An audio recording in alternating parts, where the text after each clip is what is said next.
我是吴楠，前世身负罪孽遭了报应，今世我要做个好人，从蛛丝马迹中寻找线索，帮助姐姐连破大案。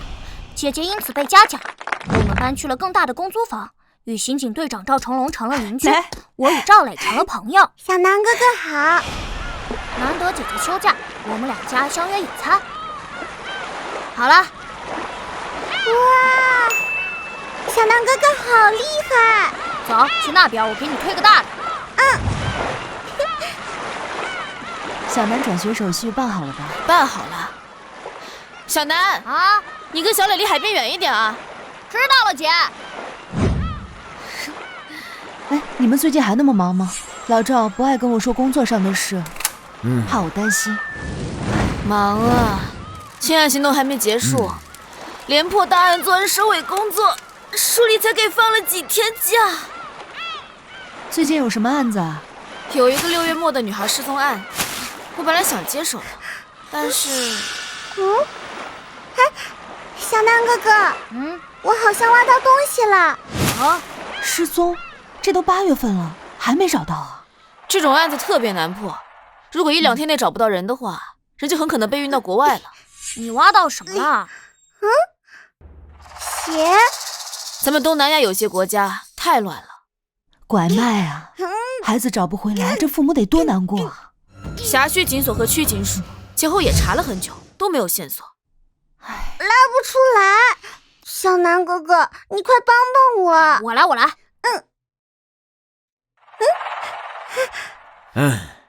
小敏、小吴，炭烧好了，想吃什么？下面还有东西，是连着的。是什么呀？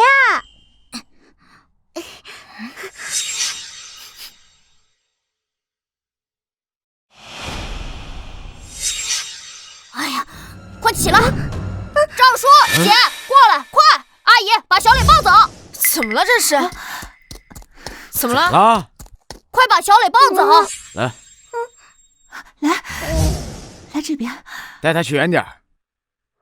怎么了嘛？挖到东西为什么不让我看？鞋是我挖到的呀。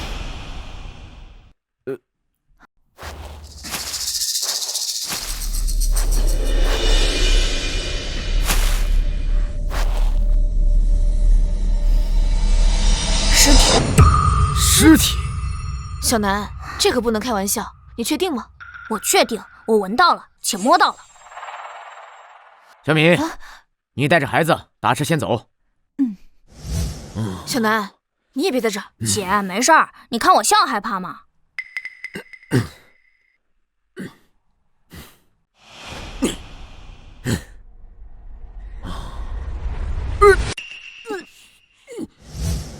小吴，赶紧打电话回队，召集更多的人。我车上有警戒线，赶紧封锁现场。好。结合冰城1个月前的气温变化，以及海滩夜晚温度较低会减缓腐坏程度，这种腐烂程度死亡时间大概是在1个月左右。这个呀，要等到法医来了之后做进一步的勘查。1个月前？1个月前，就是罗珊珊失踪的时候。罗珊珊，女，6月30日下午放学后失踪。据调查，罗珊珊本寄宿于姑姑家，平时由父母接送，但当天放暑假，约定好其在外工作的父母开车亲自来接，但因学校附近大拥堵，晚了半个小时。本案最初由辖区警所负责，2天前移交总队。吃饭了，小磊，快下来，介绍哥哥给你认识。看了新案子，有什么发现吗？没什么发现，凶手随机作案，这种案子很难破的。哎呀，是啊，随机作案，监控没拍到，也没有目击证人，这样的案子神仙也破不了。面部已经无法识别了。鞋不一样，衣物虽然已经被污染严重，但看样式也不一样。我记得很清楚，罗珊珊失踪前穿的是白色运动鞋以及校服，而她穿的是裙子以及黑色小皮鞋。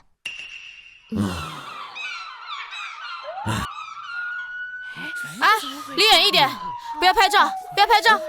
喂，署长。对，是个女孩，人有点多。孙猛他们快到了，但需要更多警力来维持秩序。小南，你干什么呢？别跑！快住手！快住手！别动！快住手！小南，你敢！别碰！唉，小南，你干什么呢？你不怕得病啊你？怕呀，所以我戴了2层手套。喏，小南，你怎么能乱动呢？这怎么还有孩子啊？袋子里是什么？尸体吗？来这么多警察，这可能是个大案子。小南，你怎么能乱来呢？哎呀，我就碰一点点，确认一下想法。还犟，还确认想法，法医还没尸检呢，那又是你能懂的了。赶紧跟我去洗手。小南，这部分就不是你能参与的了，你先去那边，等前期调查完成，我呢给你看答案，好吧？好吧。沙坑里发现的应该是凶手留下的，有事记得叫我啊！嘿，把你能的，什么都敢碰。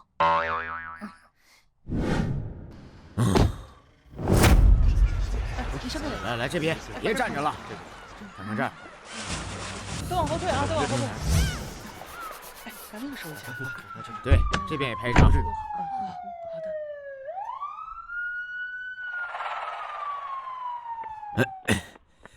署长，情况怎么样？现在还无法确认被害人身份，凶手手段残忍，尸体已经腐烂到一定程度，难以通过面部拍照确认身份，需要详细尸检后与失踪数据库进行 DNA 比对。这么多人呢？这是个公共海滩，估计明天就会见报，瞒不住的。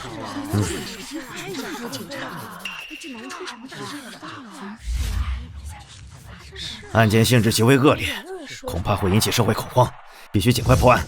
是，一定尽快完成任务。我已经通知了所有正在休假的一组警员，恐怕要成立专案组。好，专案组由你牵头，先查清死者身份吧。是。DNA 检验对比恐怕要几天时间，等确认死者身份之后，我们再去调查他的人际关系。我知道死者是谁了。你知道？你怎么知道？你以前认识他？以前不认识，但……署长好。你招数不上，你躲远点吧。你怎么还过来了？我知道死者是谁了。你知道是谁？法医还没鉴定呢。你知道？你会算命啊？这不是你该来的地儿。你刚刚乱动尸体这事儿，我还没找你算账呢。哎呀，姐，你最近工作太忙，肯定不知道我在干嘛。给，这是什么？被害人的素描画像，我刚画的。你画的？怎么画的？尸体都成那样了，你怎么辨认的？只需要确认几个点：顶骨、额骨、眉弓、颧骨、下颌骨等，依据其面部骨骼情况，尝试复原其像，并根据其衣服尺码大小确认其胖瘦，然后画出来的。你会画画？我怎么不知道啊？姐，我都说了，你最近工作太忙，哪里会知道我的课余爱好？而且，你们不觉得画上这个人很眼熟吗？7、8分相似吧？档案你们都看过的。这是罗珊珊。罗珊珊，就是她，咱们都看过档案。而且我觉得，之所以衣服不同，是因为……署长，来老赵，给我看看。小南是吧？杨伯伯好。我知道你，小年纪画得不错，不输所里的模拟画师。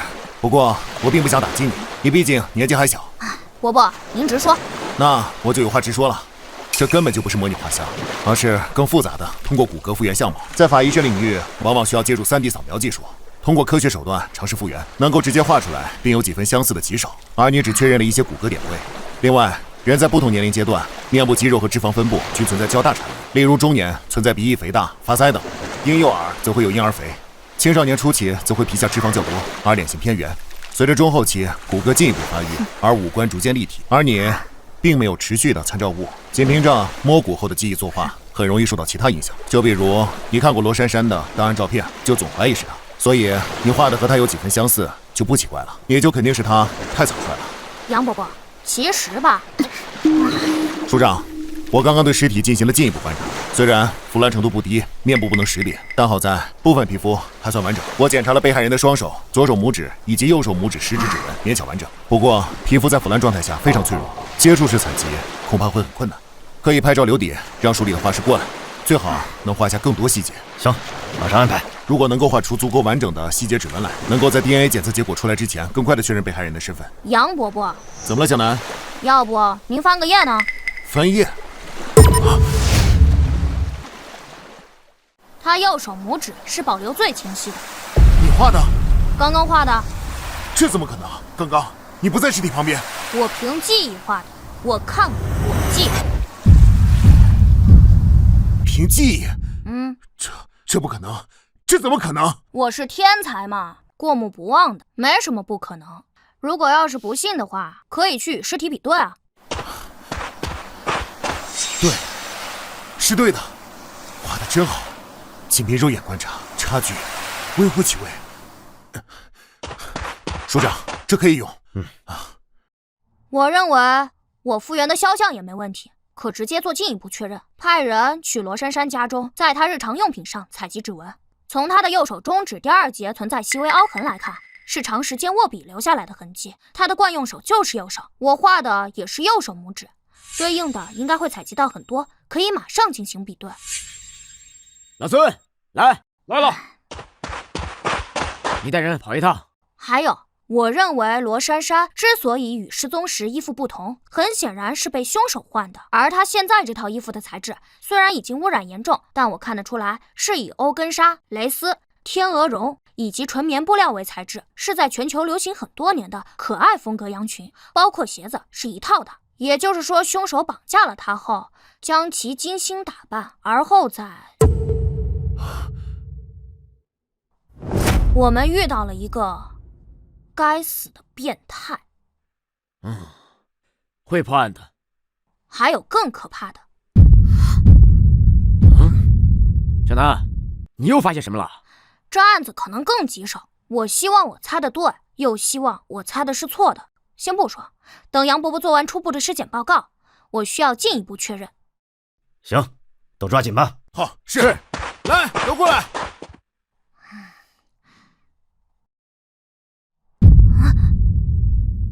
无论你是谁，你完了！我说的。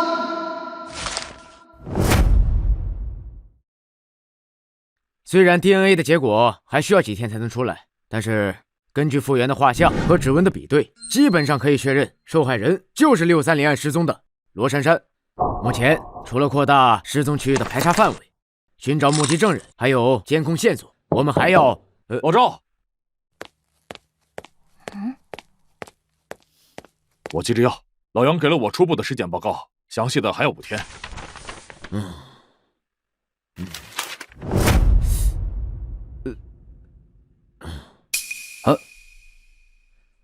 根据初步的尸检报告，法医给出了凶手的 DNA 样本，受害人致命伤是在颈部，而且凶手行凶的手段极其残忍，案情重大。除了社会走访调查，我们还要对被害人的人际关系进行重新的排查。小南，不好意思啊。小南，报告你也看了吧？你有什么要补充的？你昨天要说什么来着？我认为，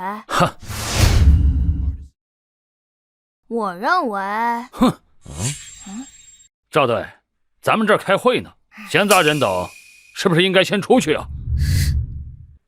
他是吴楠，我知道他是谁，听说市领导来这儿开会，还请他上台讲话。小小年纪，在刑侦推理上是有2把刷子，但这种案子是他能参与的吗？他以什么身份参与？合适吗？这个案子呀，尸体率先还真是吴楠先发现的，而且他的意见总会给我们很大的帮助，署长是认可的。少拿署长来压我！当年我跟署长冲在一线的时候，你还在警校啃书呢。市长也是认可的。魏庆年，小鬼，我这个年纪，名字是你能直接。男，生于1970年9月13日，毕业于曼河国立警察训练学校。91年参加的工作，历任槟城来县巡警、槟城花园路警所警员、南区警署刑侦队刑警。05年曾前往皇家警察卫官学院进修，后历任区警署刑侦队副队长、区警署刑侦队队长，现任三龙警所所长。你还调查过我？并非调查，经历过之前的几案，我知道我总会因为我的年龄而引发指责与排斥。为了减少这种无端的争执，我最近看了滨城警务系统上下所有人的履历，希望能与你们更好的交流。我看过你的履历，我记得而已。哼，滨城市警署各分署、警所、警站上下足有几千人，你全记得？不重要，我说我全记得你也不会信。重要的是此次案件极为重要，我希望我能发挥一些作用，让此案更早侦破。时间就是生命。我听说过，你很会推理，但本案刚刚案发，还需要……看来魏所长并不相信我的能力了。哼，小小年纪，你刚离婚，且与女儿关系不好，你急于缓和关系，对吧？老魏，你离婚了？魏总，真离了？我明明谁都没告诉你，你怎么知道？你左手无名指，从勒痕深浅及颜色判断，你本常年佩戴婚戒，而此时你手上没有婚戒，身上的衣服虽然很干净，但褶痕明显且偏小。再看你头发，你今天应该刚洗过澡。你是一个很爱干净的人，但你领带下方有一块污迹，应该是吃饭时不小心弄的。从发黑程度来看，至少1周以上。结合来看，不是巧合，就是你刚刚离婚不久开始独居，没人再为你洗衣做饭，你一早醒来看着经常穿的衣服都脏了，所以你不得不在衣柜里找出过去的旧衣服穿上。因为你最近几年又有发福，所以衣服偏小，你找不到干净的领带，所以你选的那条颜色最深的，至少看起来不那么脏。会议开始前，你曾在外面走廊里打电话，手机是前几年的款式，贴纸虽然已经磨损严重，但看得出来这种贴纸流行于小学、初中女孩之间，这说明你还有个女儿，而且你很爱她。会议开始没多久，你就变得开始焦虑，有明显烟瘾发作行为。但当有人向你递烟时，你拒绝了，你在戒烟。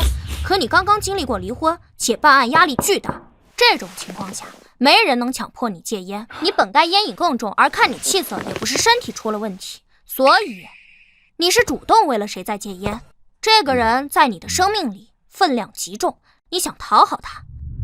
综上所述，我认为你的女儿今年应该刚好18岁，才经历过7月份高考，你们夫妻感情早已恶化，但在为女儿学业考虑之下，你决定在女儿高考结束后离婚。离婚后，你选择戒烟，是因为近几年你与妻子、女儿的关系恶化。青春期的女孩总会与父母发生一些矛盾，这一点很常见，而她之后会去外省上大学，你前妻也要一同离开，陪她去上大学。你与女儿之后就会很少见面，你担心就此疏远，所以你急于这个暑假在女儿上大学的前几月与她缓和关系。戒烟只是你要改变的一小部分，我说的对吗，魏所长？我无意给任何人难堪，但如果能通过几分钟的口舌免于长期麻烦，我只能如此。但如果有必要，我可以再说一些。小南，开会呢，别净说些没用的闲话啊！你说一下，你对这个案子到底是怎么看的？确实有2把刷子，我倒是很想来听听，你有什么高论？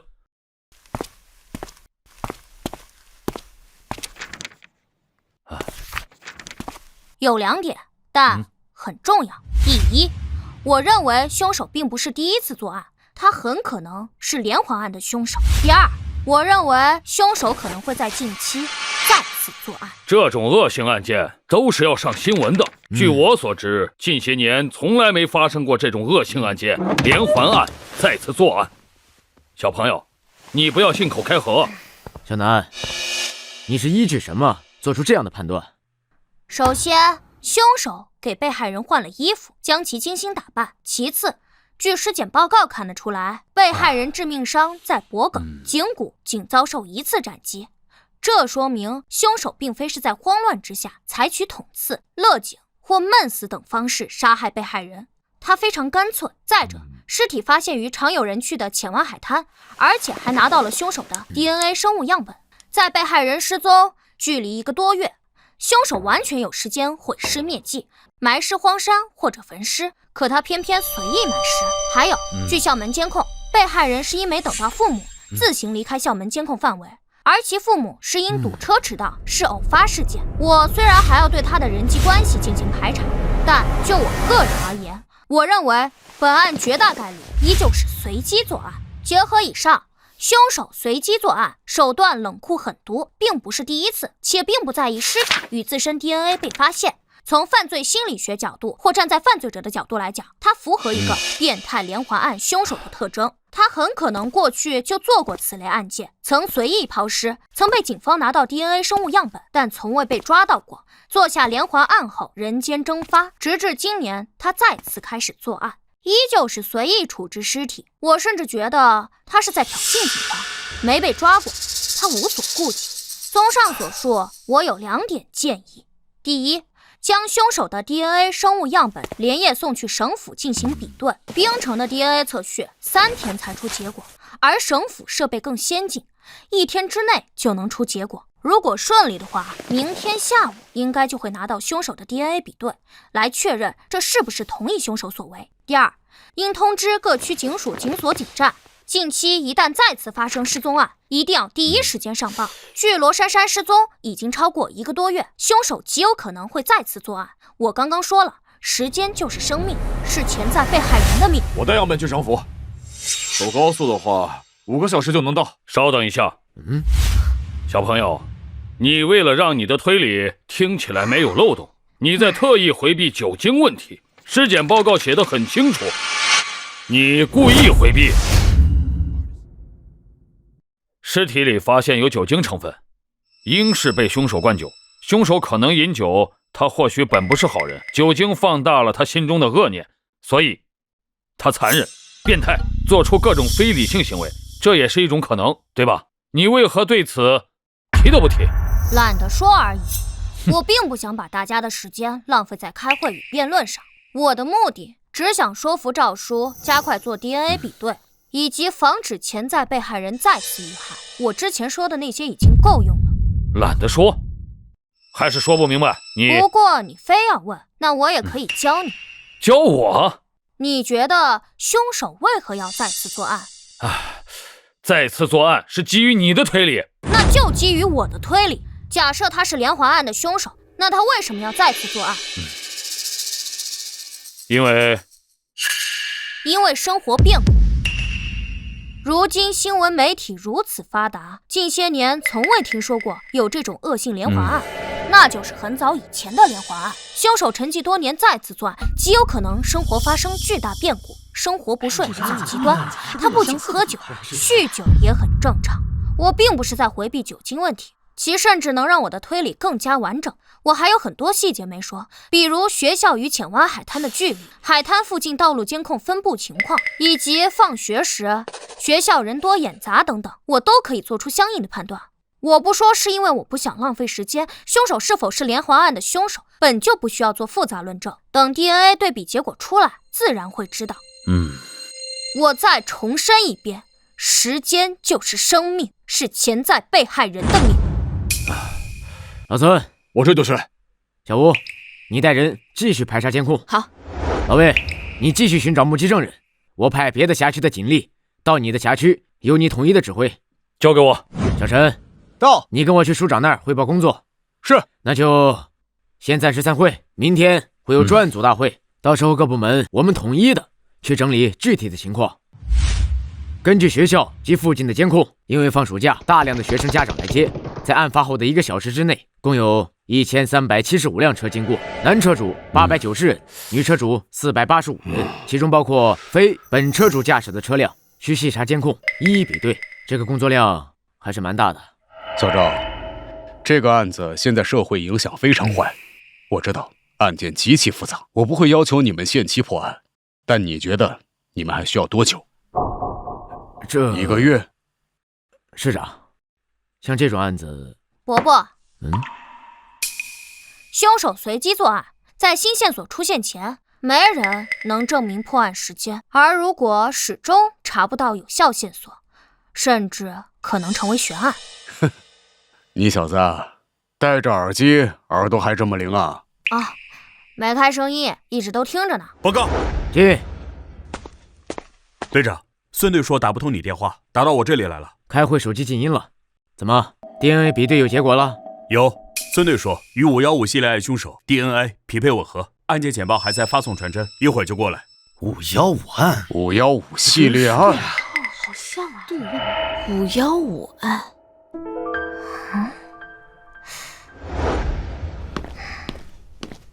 京城515系列案。啊，对，孙队提到过几个县市，其中包括京城。9个，之前还有9个。小南，什么9个？在罗珊珊被害前，还有9个被害人。9个？这怎么可能呢？我怎么从未听过？小南，你别又……小南，你是很了解这个案子吗？也是才知道不久。昨天我推定凶手可能做过系列案，并在网上查了查。系列大案哪怕很久远，但也总有些新闻。这些案子你们没听说过也很正常，因为它最早发生于21年前，也就是2004年。04年8月25日，京城市郊荒地发现一具残尸，死者名为苏婉娜。05年8月16日，京城市金浪县环卫工在清晨的垃圾桶里发现一具残尸。05年7月9日，京城北郊新村野河旁，钓鱼者在钓鱼中发现一具高度腐烂的尸体。还有05年7月30日、9月2日、06年3月19日、8月7日、07年4月3日。从2004年8月开始到2007年4月，不到3年时间，凶手在周边村县以及京城疯狂作案9起，其中6起采集到凶手的 DNA 样本，另外3起是通过其他线索的交叉对比，推论同一凶手所为。特大连环案9起。在2005年5月15日，皇家警察总署将9起案件并案处理，重新组成专案组挂牌督办。因为案情极为复杂，凶手始终逍遥法外，案件详情无法对外公开，遵循侦办保密原则。此系列案并未以任何一起案发时间命名，而是以新专案组成立时间命名，即515京城特大连环残害杀人案。为侦破此案，当时京城警方以及515专案组先后排查近万名嫌疑人，对比指纹超过3万份，却一无所获。且皇家警察总署在08年还曾对全社会公开悬赏100万来征集线索，时至今日，这个悬赏依旧有效。你说的是血衣案、血魔案？都对，您2位当时都是刑警，应该耳闻过。在2005年，刘源尸体被发现时，身上裹着一件拉链损坏的男性外套，因为被血染红，还上了当时的地方报纸，所以被民间称为血衣案。血魔案的称呼则是来自网络。昨天上午，我还上网发现，时至今日，依旧有一群推理爱好者在网络社区里讨论此案。新世纪以来，伴随着公共监控的普及以及刑侦技术的发展，此系列恶性连环案已极少发生，而这个案子始终不破。他们也称血衣案为新世纪10大悬案之一。世纪悬案，凶手再次作案。报告，队长，传真。队长，打不通你电话。怎么了？银湖警所上报，银湖公园丢了一个女孩。什么？什么时候丢的？2个小时前，银湖警所接到报警，第一时间去找，但是没找到，就上报了过来。2小时前。虽然我无法确定究竟是拐卖、绑架、连环案凶手所为，但哪怕是后者，按照他的作案习惯，人现在应该还没受到伤害，还有机会。好了，会议暂时结束。赵成龙，你现在带人去办，务必给我找到这个女孩。是。小李、小韩、小陈，跟我走。是。哎，赵叔，我也去。不行，好好待着。那把周边监控发我，我用孙叔的电脑。走了。警官，我就去小摊上买东西，就这一转头的功夫，他前面还在那喂鸽子呢。等我回来，人就不见了。别着急，别着急，我们会全力以赴的找。警官，一定要帮我找到我孙女儿啊！赵队，这是失踪者的信息，还有照片，我手机发给你。好，各部门注意，现在马上根据资料，一会儿发到你们手机上去找人。好，您先休息一下啊。你好，先生，请问你见过这个女孩没有？没有吗？好，谢谢。你好，您见过这个女孩没有？没有。您见过这个女孩没有？没有。见过这个女孩吗？没有。没见过。没有。没有。马佐怎么样了？之前已经找了2个多小时，这算时间，恐怕……喂，小李队长，我刚从交通署出来，公园周边监控都拿到了。好，你马上带人抓紧时间看。哦，对了，给小南也发一份，他在老孙办公室。好的，明白。赵队，这个案子通过监控找到线索很难的，就得趁着刚刚案发，公园里游人也多，记忆还未消退，或许能找到目击证人。这个公园啊，一共3个出入口，除了正南大门外，还有东北角的停车场入口，以及西侧靠南的小门，这3个出入口都有监控。另外呢，四周外面十字路口有交通监控，内部除了停车场，还有分布了20多个监控。监控不算少，但这公园太大，且是开放式公园，而且它四周没有围栏，而是通过树林树墙做遮挡。想要进出公园，并非一定要走门。在赵队你们过来前，我已经带人走了一遍，共发现7条小路，而且草地都被踩平了。我还特意拍了照片，你看一下，全部都是附近居民踩的。也就是说，如果是有人带走了潘静，是能完全避开监控，离开公园的。对，而且很容易。公园监控你们都看了？我看了，没有任何发现。赵队，小吕的能力你是知道的，连他都不能在监控里边有所发现。不过按照正常流程，总队这边也会重新审一遍所有监控。那是自然。对了，赵队，有件事不知道当不当问。你说。这起案子不知道你觉得和2天前的浅湾海滩的案子有关吗？难说。有可能他就是绑架拐卖，也有可能就是同一人所为，尤其是嫌疑人选择在这里动手，没有在监控中留下线索，说明他对这里监控的时间非常熟悉。浅湾海滩那个案子，被害人失踪的时候，凶手就是避开了所有监控。哦，对了，小吴，把公园内部监控给你弟也发一份，有用没用给他找点事干，不然他又该闹着来一线了。行。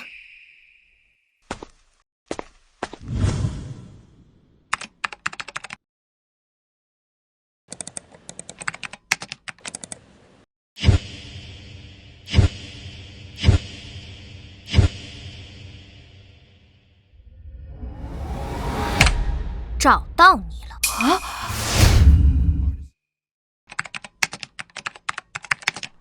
曼 A59，这就对了。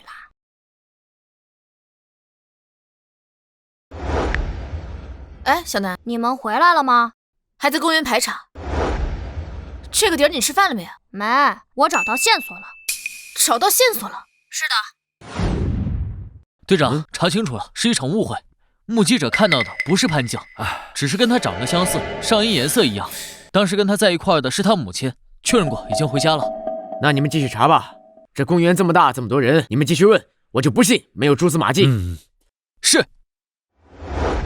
赵队，小南说他找到了线索，让咱们回去要快。电话里一会儿说不清楚。线索？哪来的线索？他说就在监控里。监控？他说什么？说让我们赶紧收队，今晚就能抓到人。监控，公园的监控，我们早在监控室看过，并未拍到潘静失踪时的画面，包括停车场监控，并未拍到潘静以及其他可疑迹象。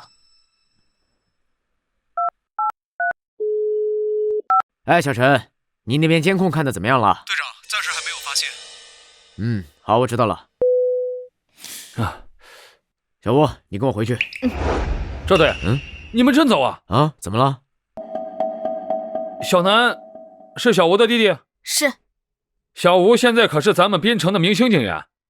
关于你弟弟，外人不知道，咱们一个系统内多少都听说一点。听说他还是个孩子。是啊。赵队，借一步说话。好。赵队，浅湾海滩案尸体才发现，而据我所知，那被害人已经失踪1个月了。现在这边又出现了失踪，而且从初步侦查来看，嫌疑人作案方式极为隐蔽，很可能与浅湾海滩案是同一人。这我知道。所以呢？我的意思是，我们所警力有限，您这边直接收队，把破案的希望压在一个声称有线索的孩子身上，是不是太草率了？而且如果不继续查下去，过了今晚，就算有目击证人，也可能因为记忆不清，无法描述出嫌疑人容貌。时间不等人呐。马佐，我没说要收队啊，我跟小吴先回去就行了。那你这一走，你带来的人我又不好指挥，这耽误了案件侦破。没事，你放心，这个案子我们刑侦总队已经接手，破得了破不了都是我们的责任，你们警所协助办案而已。赵队，我不是这个意思，这并不是谁的责任问题，我也有儿女，小女儿跟潘静差不多大，我就直说吧，好不好？她一孩子啊，我听说好像是有些能力，但她一个电话就能把你这个刑警总队长叫过去，还说什么直接收队，这情况我不能理解。小吴，你呢？通知老李继续侦查。好。马索，你跟我一起回去。好。好。小赵，你怎么回来了？首长好。找到失踪者了？公园那个暂时没有。那怎么这么快就回来了？有线索？有2个目击者，但都是误会，看到的并不是失踪者。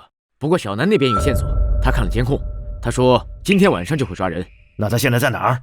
孙猛办公室。走啊，愣着干什么？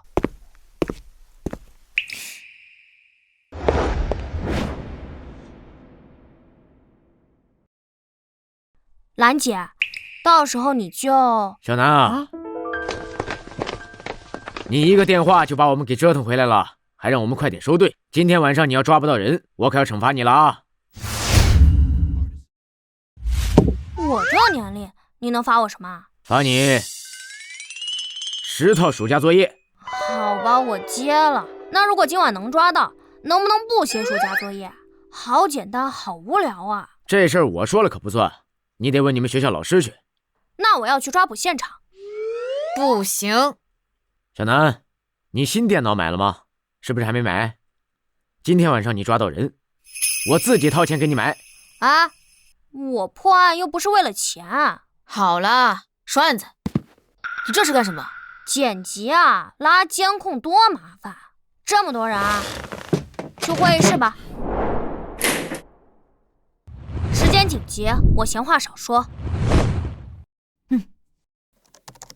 今天中午9点49分30秒，银湖公园停车场入口监控拍的，这辆银灰色商务车驶入，10几秒后停在了 C 区17号停车位，车上一共载着3人，分别是黑色墨镜年轻人、白色外套中年女人以及黄色外套中年男人。这3人下车后交流了什么？边走边说。9点53分，他们出现在了公园靠近停车场花坛监控下。3人曾在花坛长椅坐下闲聊，而后一起向南走，走出了这个监控，很快出现在公园北侧，公厕外监控中只是路过，而后又出现在了银湖北岸的监控中。能不能打断一下？这是我们所的小吕泰，他可是我们所的明星警员。去年那个酒吧杀人案就是他主导破的案，24小时缉凶。我看好他，将来能成为咱们边城最年轻的副所长。署长，您应该也记得他吧？去年您还亲自给他表彰过呢。我们这个呢，也算是案情分析会，有问题该提。我就一个问题，为什么锁定这3个人？因为就是他们拐走了失踪者。小弟弟，话可不能乱说。公园监控我是第一时间去看的，看的还比你更多。类似于这3个人比比皆是，你凭什么锁定他？我先纠正你2个错误。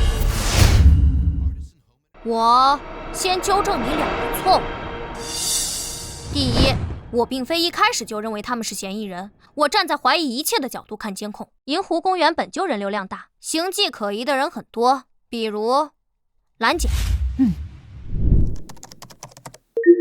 本来我最后会讲到，但提前说也无所谓。串联他们在各个监控下的行为，他们可能就是小偷，而且相互之间应该认识，不难抓到。不难，但我现在没时间没心情跟你解释这个。我为什么认为他们当天一定行窃了？他们其中一定有惯犯，过去没被抓过，你们再抓，自己去问或者自己去查。我们现在要讲的是失踪案。第二，你刚刚自称监控比我看得多，你是错的。你肯定没我看得多，当然你也可以选择不信，你可以提问，但我并不是在向你汇报。回到案子，刚刚吕警官所提我为什么锁定他们，本身是筛选后的结果，但涉及到大量无关闲杂人等的旁支推理，包括排除法，具体我就不说了，就说他们，只要他们是就够了。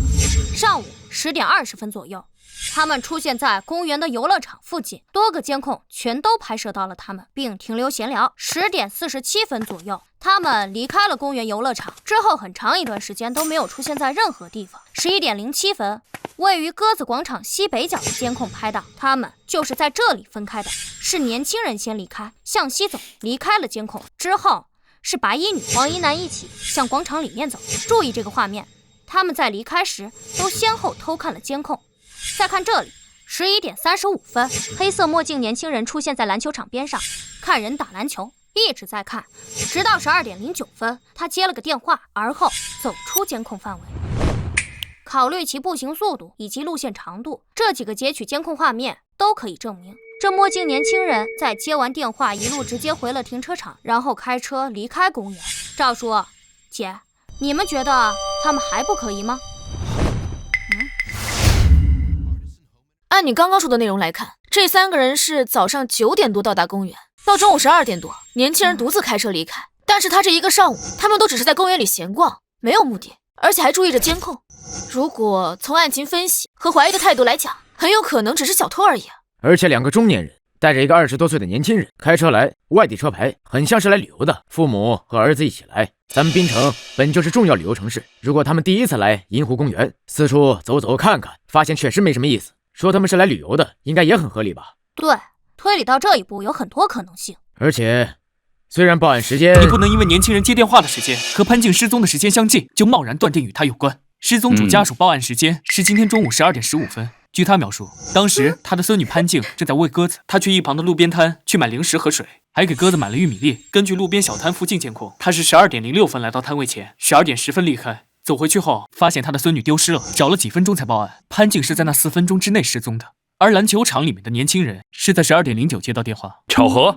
连巧合都不算，因为事发是中午，是吃午饭的时间。银湖公园里虽然有一些小摊儿，但都是小吃，想要正经吃午饭，还是得去外面。潘静失踪的时间点上，有太多人接打电话以及离开。如果以在公园闲逛一上午，中午接打电话后离开为标准去找寻线索，那这种线索我可以找出上百，甚至更多。另外，停车场入口包括停车场内监控都是无死角的。年轻人离开时，潘静不可能在车上，根本没有办法送到车里。你倒是帮我解释了部分我想说的内容，说完了吗？你目前的一切推理，哦不，都甚至算不上推理，没有任何逻辑可言，只是他们行迹稍微可疑。他们与潘静的失踪到现在都没有直接的联系。你说完了，可以坐下，我继续讲。小朋友，你这是在耽误所有人的时间。这位吕警官，11点的时候，嫌疑人就出现在鸽子广场的监控下，他们与失踪者出现在过同一监控下，你怎么就说二者没有关系呢？银湖公园只有2个广场，一个是西北的鸽子广场，一个是东南的银湖广场。对于第一次到银湖公园的人来说，打车过去的话，走大门进去游玩，一定会经过银湖广场。而如果开车去的话，从停车场出来，往往会经过鸽子广场，那里还挨着一个人工湖，放养的黑天鹅常引人驻足。整整1个上午的时间，与失踪的人出现在同一画面的人，没有上千，至少有上百。你们就是这么找直接证据的？那个年轻人呢？他为什么一个人单独开车离开，丢下了那对中年夫妇？你怎么解释？可能性太多了。他们之间的关系可能是父母和子女的关系，可能父母在老家，子女在外地工作，抽空回来看看，带着父母去公园转转走走，中午有急事又走了，又或者是和父母吃不到一起，与朋友一起出去吃了，这有无数种可能。再者，他们都未必是亲属关系，可能只是认识，顺路过来，自己好久没来了，四处转转等等。而且现在滨城好多外地车牌号车辆，你刚刚也说了，有无数种可能。那我弟弟说的不也是一种可能吗？毫无逻辑啊！你破案就靠猜吗？吴心言警官，吕警官，姐，他交给我，不劳您费心。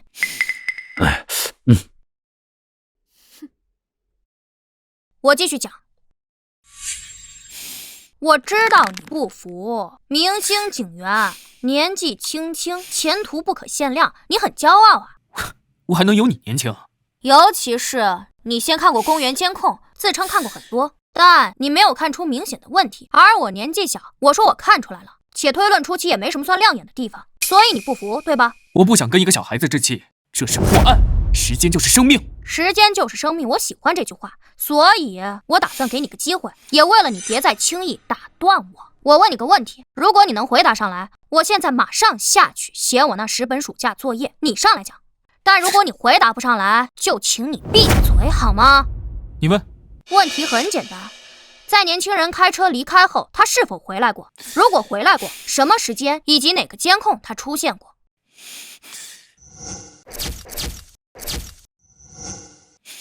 还有，年轻人离开后，那对中年男女，他们又在什么时间、什么地点，在哪个监控下出现过？是否离开过公园？又是怎么离开的？来啊，回答我！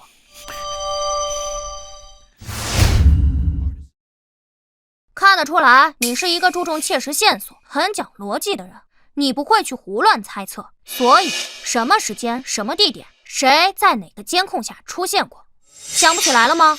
是记忆不清？记忆里没有？不确定？我不记得。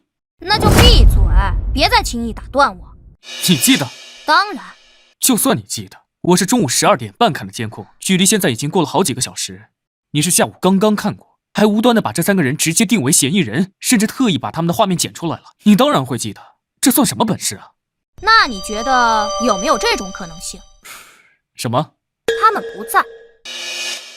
什么不在？人在看监控时，尤其是同时看多个监控，寻找可疑信息线索时，往往都会对形迹可疑的、多次出现的、反复出现在被害人身边的目标印象深刻。一旦可疑人员出现次数过多，他就会显得更加可疑，会被更多留意。这是一堆废话。而反过来说，人在长时间看监控，面对大量可疑人士时，有一个可疑目标减少出现，甚至不再出现，那对其怀疑就会降低，以至于印象消失，忽略掉目标的存在。尤其是在潘静失踪后，公园里那些其他可疑人士依旧在活动，以小偷为主。考虑到人不可能凭空蒸发，而公园很大，悄无声息带出去很难，由此那些依旧可疑的人在后续观察中会牵扯观察者的大部分注意力。你的意思是？首先可以确定，你虽然有一定的观察能力，记忆力也不错，但看监控没有我细致。其次，你说你不记得，那是因为你是一个很讲逻辑的人，你很较真，你确实回忆不起来，你并没有为了赌气而去胡乱猜测，这一点我很欣赏你。所以我可以告诉你，你不是不记得，而是你忽略了，因为他们不存在了。他们不存在了。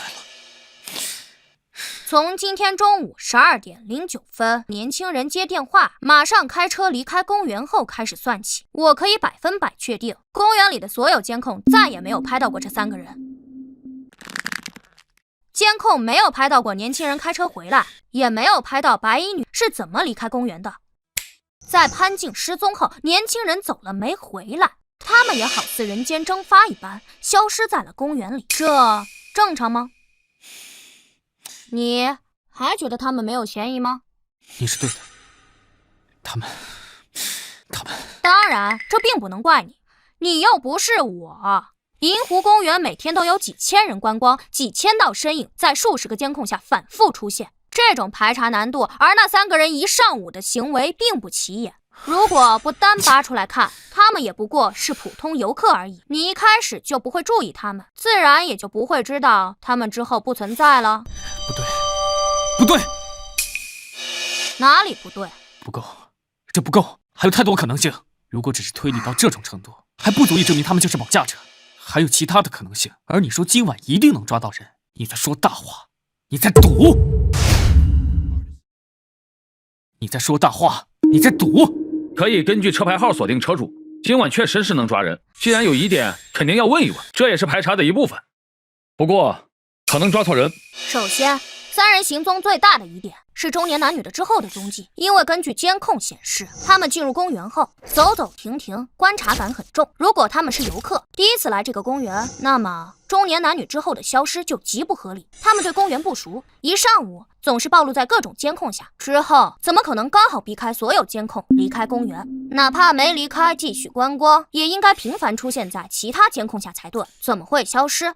反过来说，如果他们本就对公园很熟，知道监控分布以及公园内小路，那么他们一上午的行迹就更加可疑了。观察什么呢？当然，确实有其他很多的可能性，比如中年男女是本地人，了解公园，而年轻人是外来的，他们走走停停，不知道说了什么，实际上是在给年轻人介绍公园环境，而年轻人不太感兴趣，看了一会儿打篮球，跟人有约直接走了。而中年男女是本地人，可以直接走小路离开。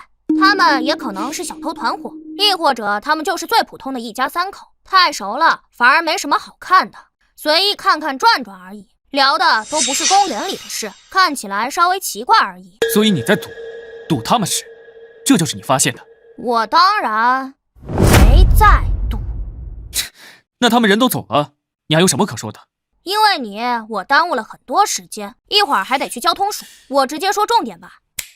这是银湖公园的鸟瞰图，大门在正南，西侧靠南有小门，东北角是停车场出入口。今天中午12点14分51秒，年轻人驾驶车辆离开公园，进入北塘大道。12点15分23秒，在北塘大道与东湖路交叉口等红灯。12点16分07秒，右转进入东湖路。12点17分04秒，经过东湖路与银湖大道交叉口，未遇红灯，转入银湖大道。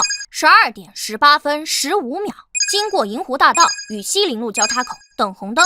12点18分29秒，转入西陵路。12点20分57秒，经过西陵路与北塘大道交叉口，未遇红灯，直行一路向北。这是年轻人驾车离开公园后的大致路线，差不多就是这样。谁有什么发现吗？这个嫌疑人离开公园之后，为什么还绕了公园走了大半圈？他为什么不在路口左转掉头，向前向右直接就走呢？车道限制，走不了。因为北塘大道与东湖路交叉口离公园的停车场入口非常近，公园日常游客又多，经常发生大拥堵。午高峰的时候，交通署都会派人现场指挥，禁止左转掉头。而且这个西林路再向北是滨水立交，要想走立交桥，必须这么绕过来。这条路线本身并无问题，所以我没看出来，你这说不是路线问题，而是时间不对。时间？北塘大道确实是发生了拥堵，所以从车站离开公园到第一个路口开始算起，明明只有几十米，却挪了足足半分钟。而在右转进入东湖路后，路况相对转好，但车也很多，开得不快，直至抵达东湖路与银湖大道交叉口，共用时57秒。右转顺着银湖大道向西走，至于西陵路交叉口又用了1分11秒。根据监控看得出来，当时银湖大道路况极好，所以他这段开得很快。红灯结束后，嫌疑车辆右转进入西陵路，用时2分28秒，穿过西陵路与北塘大道交叉口，一路向北而去。300米，西陵路与东湖路公园两侧一样长，只有300米。没错，同样长的路，同样受到了北塘大道拥堵路况的影响，甚至东湖路受到的影响更大。但嫌疑车辆开过东湖路，他只用了57秒，走过西陵路直至过路口，却用了将近2分半。考虑到东湖路路况右侧挨着公园，并无下车买烟等情况，以及车辆之后正常行驶等情况，我认为最大的可能性，他停过车。对，这应该就是现在目前最合理的解释。当然，考虑到推理的严谨性，停车原因可以有无数种，比如与谁发生了下刮碰，下车检查后没有问题就各自走了，或者是他们注意交通安全，在路边临时停车接打电话等等情况。停车接人只是其中一种可能性而已，但他们也有破绽，就在这几张监控截图里。正常看你们可能很难发现，但是我放在一起，你们应该能看得出来吧。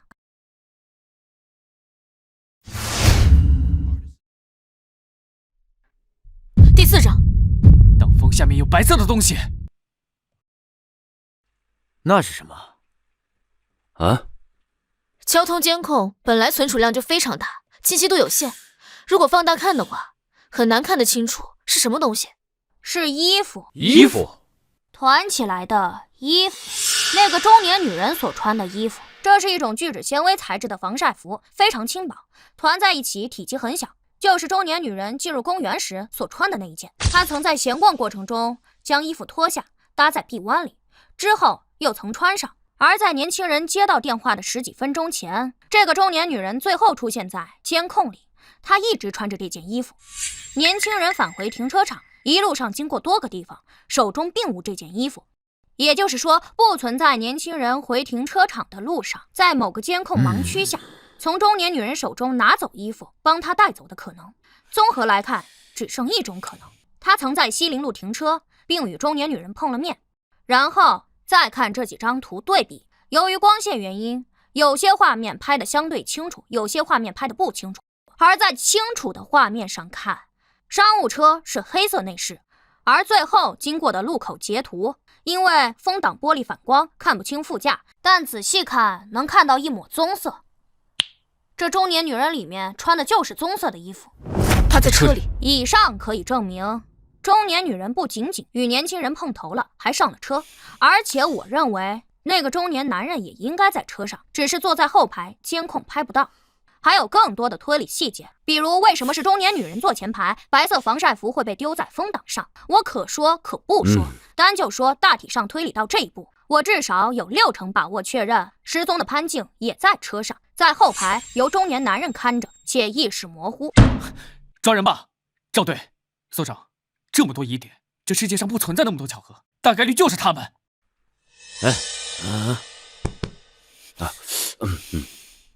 小南啊，我不是挑你刺啊，但是就你目前的发现，实际上……赵叔，你有话直说。不怎么像你啊？哪里不像了？推理哪有问题？推理是没什么问题，观察力与信息处理能力匪夷所思，是你的风格。但是你向来都是很有严谨性的，就比如说当初的713案，即使你已经把犯罪嫌疑人压缩到了极小的范围，甚至是2选1的程度，你也提出了用水量的问题。确认之后，我们才进行了抓捕。还有之前的1213案，哪怕你再来警署第1天，就大概锁定了嫌疑人，却还是让孙猛带人做了3天的补充侦查，排除了其他一切可能与巧合。但今天的这个推论虽然听起来是那么回事，但是它只是纯推论，别说没有直接证据，就连佐证都没有。而你之前说今天晚上就能抓人，你既然那么自信，但给出的全都是纯推论，你说这像你吗？推理够用就行呗，我可是反复看了所有的监控，除非真正的绑架者全程都没在监控下暴露过，不然就是他们，其他人我都排除了。而因为潘静在失踪前绝大多数时间都是在监控里，绑架者想要注意到他，跟着他伺机行凶，不可能从未出现过任何监控，因此这个除非并不成立，就是他们。小南啊，以我20多年的刑警经验，过了手也有几百个案子，实际这个世界上巧合还是蛮多的。就比如你的推论，我也可以找出他们不是绑匪的合理解释。就比如说这3个人啊，就是来遛弯的，兴趣不同，在不同的地方玩。中午的时候，中年人意外的找到了能够出公园的小路，在街边给年轻人打了电话，年轻人取了车绕了一圈回来，接上他们俩走了。这说得通吧？一个疑点是巧合，一连串的疑点指向同一个目标，是巧合的可能性就很低。2个关键点，失踪时间和嫌疑人逃离时间，他们先开始频繁的暴露在监控下，最后又完美的躲开所有的监控。赵队，我觉得你说的对，但是可能性极低。可能性低，那也是有可能。我们不能低估了小南的严谨性，不然的话，1213案他也不会用3天才破。赵叔，这个案子啊，第一，没有潘静失踪时的监控；第二，没目击证人，人是凭空消失的。我一下午能看出来这些已经很不容易了。你以为我是神仙？这种案子啊，只能大胆假设，然后去抓人去求证啊。但我不是第1天认识你啊，你话说的太肯定了。说吧，里边还藏着什么？老实交代。哎，好吧，好吧，我说。你还有线索？监控里还有什么？这样吧，我先快速说一下绑架过程以及细节分析。今天上午9点50分，停车场内部监控拍到3人下车，2个男人从主副驾驶，中年女人则从后排。从行为习惯上来说，多人出行，除非是与驾驶者是情侣、夫妻关系，否则女性更愿意坐后排，习惯养成因素。还有距离感，出门带包东西多，以及后排可以不系安全带等。当然，他们也可能是随便坐的。离开停车场后，3人四处闲逛，寻找作案目标，先后去了公厕外以及游乐场附近，这2个地方都很可能遇到合适的目标。前者有因性别分开上厕所，在外面等的情况，后者则是小孩子在乱跑玩闹。家长坐在长椅上闲聊的情况。上午11点07分，位于鸽子广场中心监控拍摄的，3人停留徘徊，不知道说了什么，而后年轻人离开，中年女则走向监控死角。而我认为他们应该找到了下手目标，但未必就是失踪者。根据同一时间鸽子广场中心监控拍的，适合下手的目标的不止潘静一人，因为追鸽子喂鸽子会与家长分开，就有可能脱离监控范围，而有的家长则会三三两两聚在一起闲聊，一时疏忽照顾。11点40分左右，路灯监控拍到潘静坐在长椅上吃完了冰淇淋，而后也要闹着喂鸽子。李淑芳带着他去了路边摊，买了玉米粒。11点45分，他在喂鸽子。12点06分左右，位于鸽子广场中心监控拍到他手上只剩下一小包玉米粒，开袋时还撒了一地，差点哭出来。奶奶心疼他，又去给他买了玉米粒以及水与吃的。在李淑芳走开后，潘静捡起了地上半袋玉米粒，又要追着喂鸽子。而有的鸽子飞到很远的地方，可他想全部都喂到，便追着个别鸽子跑出了监控范围，这反而惊走了鸽子。但他依旧想喂，追着追出了监控范围。中年男女趁此机会将其抱走，且应该是离经了，不然你们排查了一下午，怎么可能没有目击者看到挣扎的潘静？中年女人将衣服脱掉，裹在潘静的身上。考虑到潘静年龄与身形，她应该在60斤左右，女性很难长时间抱她，且应该是中年男性抱着她，裹着白色外套，这使得下午排查的衣服不一样，很难找到目击证人。中年男人抱着孩子不方便，应当是中年女人通知年轻人得手，而后两人带着失踪者避开了所有监控，走小路离开公园。12点20分前后，年轻人开车过来接应上车，中年男将潘静抱入车上，而后跟着上车，中年女因此上副驾，这就是他们与来时座位不同的原因。中年男将潘静放好后，将身上的白色外套还给了副驾的中年女，那中年女已经上车，也不好再穿上，便先随手丢到了风挡前，所以会被拍摄到。以上便是我认为这3人绑架失踪者的大致过程。考虑到他们明明对公园很熟，却只在公厕外、鸽子广场以及公园的游乐园等附近转悠，考虑其失踪时间以及离开时间，以及人不可能凭空蒸发等情况，我说60%把握只是保守估计。赵叔，我这还不能说服你吗？底是什么？底牌线索、佐证，还是直接证据？哎，这也不算直接证据，但不可能又那么巧，天底下没有这种巧合。那是什么？套牌车，车牌照是假的，一切都是有计划、有预谋的，提前准备，分工明确。这很可能是一个专业的拐卖团伙，且并不是第一次作案。我们遇到拐卖大案。好，好小子，我就知道你。署长，可以行动了，但我们要去趟交通署，把嫌疑车辆最后消失的地方给确认清楚。好，行动。是。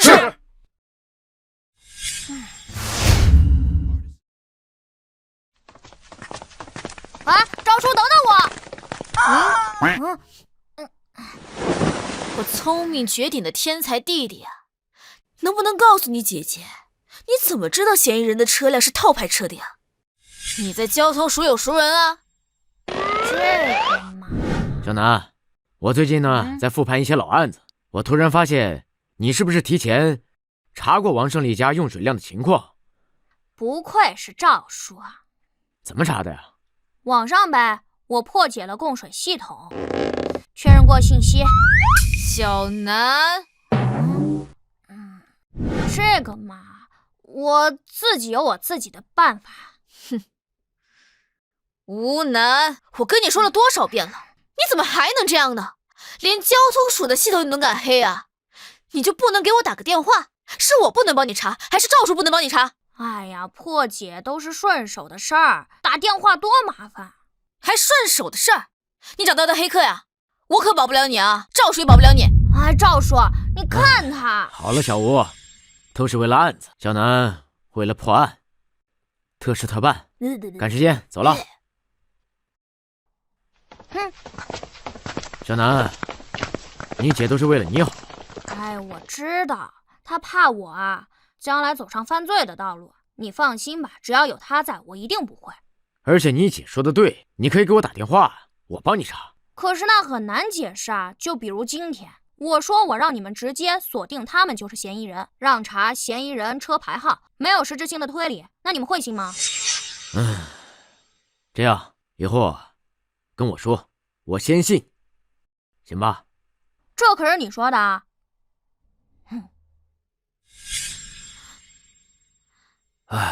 这小子是有些本事，但还算不上天才。要是我拿到交通监控的话，与公园监控二者相结合，我应该也能看出来。尤其是嫌疑车辆在走西林路时破绽太大，正好与失踪时间相契合，以此为切入点，进行逆推，初步锁定嫌疑人，大胆观察，抓住细节，得出结论。他说过自己是反复看监控，应该就是这么推出来的。对，应该就是这样。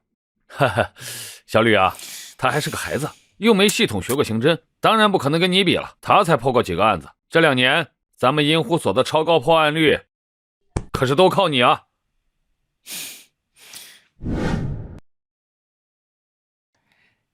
小弟弟，这么多监控还看得过来吗？还是退一边去吧，让我来看。你别年纪不大，再把眼睛看花了，戴了镜子啊！管好你自己。行，那咱赌点啥？赌什么？赌咱俩谁先在监控里找到犯罪车辆的最后位置。如果我先找到的话，把你姐电话给我。哼，我姐可是武将，你就不信被她打死啊？来不来吧？我是不会用我姐的私人信息跟任何人打赌的。不过因为我不会输，所以无所谓了。年纪不大，口气不小。我赢了怎么说？你随意，也不为难你，叫我哥就行。以后啊，只能用哥来称呼我，叫小弟弟怪怪的。可以啊，你又不会赢。赵队，准备好了。好，小南可以开始了。收到。开始。2倍速，4倍速，8倍速，16倍，32。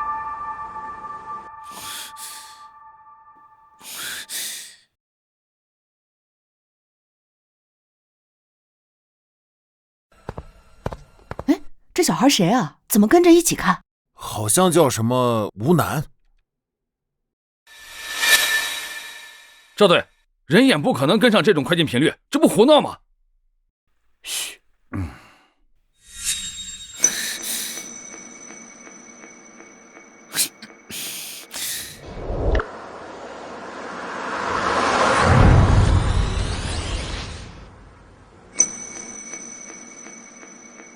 不可能，他还看得清。这不可能，这没人能跟得上。吴楠，你故意的吧？16倍速是我的极限，你故意加到了32倍速，就是不想让我看清。你也不可能看清，但你怕我赢，所以就使用这种手段。你想让咱俩都找不到人在哪是吧？你这种行为是在耽误办案进度，你知道吗？时间就是生命，你这么耽误时间，是在害人命，你懂吗？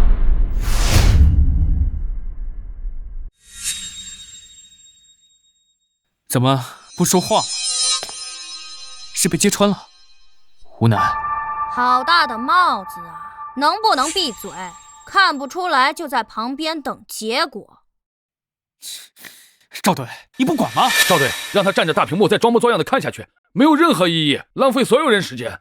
哎呀，可惜交通卫士系统在我国还没有普及，只有首都和巴雅勒几个重点城市才有，不然监控更清晰，能直接实时锁定车牌追踪，不用人力来排查。这样，赵队，我看要调更多人过来，把监控时间调回嫌疑车辆离开公园时，咱们更多人重新看，无论他怎么绕，城市监控密度是足够大，一遍看不出来就2遍，哪怕花上几个小时，咱们今晚一定能锁定嫌疑车辆最后消失的地点，确认大概区域。这能看见吗？是啊。至于这个小子，前期功劳值得肯定，来这边也没浪费太多时间，就让他回去吧，不能让他再这么胡闹下去了。 3分钟，我给你们答案。好，3分钟。哎，这不对吧？这监控时间都快下午3点了，嫌疑车辆是中午12点多出的公园，就算在外面兜圈，也不可能跑3个小时，那样反而会暴露。应该早就到达目的地了，所以你在装模作样的往后看什么？64倍速。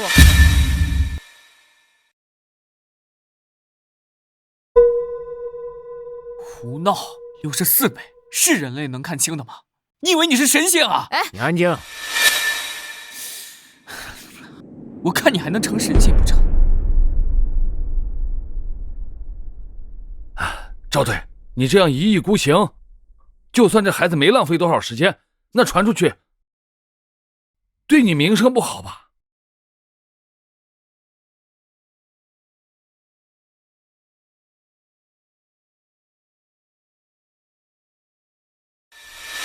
？10、9、8、7、6、5、4、3、2、1，时间到了。时间到了，弟弟，你还准备继续胡闹下去吗？可以停下了。你真以为你是神仙啊？要12点34分，西城高架出口监控；12点39分，湾南路与惠康路交叉口；12点49分，百乐汇广场监控；12点51分，雨花路与盛和大道交叉口。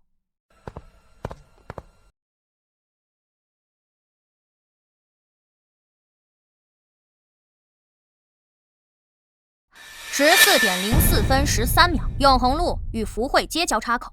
嫌疑车辆右转30米后再次右转，进入吉阳社区。从12点到下午2点，2个多小时，其中1个小时，嫌疑车辆都在绕圈子，且多次停车走土路，但总是会再出现，频繁出现在各种监控里。我认为这是一种习惯性的行为，而并非刻意规划好的绕路。也就是说，他们是每次拐人成功后撤离的时候都会这么做，而吉阳社区就是他们最后的落脚地。这不对吧？既然到下午2点，那你之后还装模作样看什么？不知道你是装聪明还是真蠢，我还能看什么？当然是看嫌疑车辆之后有没有离开过，亦或者是换车离开。可64倍速，嫌疑车辆最终消失位置我是32倍速确认的，64倍速一次跳1分钟，哪怕交通监控拍得再远，也很可能完全错过嫌疑车辆行驶过程。而站在犯罪者的角度看，他如果要2次转移潘静，一定是远距离转移，完全没有离得近还要再换地方的必要，不然直接去第2目的地就好了。所以他只要远距离转移潘静，一定会频繁暴露在各种监控下。从概率学的角度，64倍速，我也不可能刚好全部错过。你听得懂我在说什么吧？可能。赵叔，说案子。根据目前已掌握的信息来看，以凶手对公园的熟悉程度，以及全市路况熟悉程度，以及没将人直接带出城等，我认为凶手应当就是槟城本地人。既然选择套牌外地车，那辆车就是本地车辆的可能性就更大。剩下的，赵叔你是专业的，不用我再说了吧？好，那我现在只有最后一个问题。你问。依照你的判断，你觉得这个案子跟浅湾海滩案有关吗？有3种可能性。你说。第一，纯粹的拐卖案，他们是老手这一点可以肯定。第二，对比当年，考虑到如今的监控密度以及人口密度，凶手孤身随机作案，完全避开所有监控以及目击者的难度极高。所以罗珊珊当初应该就是被这3人拐走的，凶手是买家。第三，3人中的那个中年人应当就是当年的凶手。至于中年女人以及年轻人为什么帮他，所谓变态家庭，古今内外各种案件中也并不是没出现过。各部门注意，小李到，你带人去查车辆的信息。整个槟城的车辆保有量大概有80万，商务车应该就占1/10。嫌疑人的车辆是业务款的大田牌赛威商务车，银灰色。就车款、年份和颜色，整个城市也不过就几百辆。你要着重去查车辆的登记地址是吉阳社区的。是。小吴，你去趟商业署你要把吉阳社区周边里里外外所有的汽修厂信息调出来，安排人一个个的去问。像他这种10年的老车，我就不信他没有保养和维修的记录，而且越是老的车，越会养成就在附近保养和维修的习惯。好，明白。小王在，你带一群人，就在这儿，给我把吉阳社区实时的交通监控给我盯死了。一旦发现嫌疑车辆，马上向我汇报。是。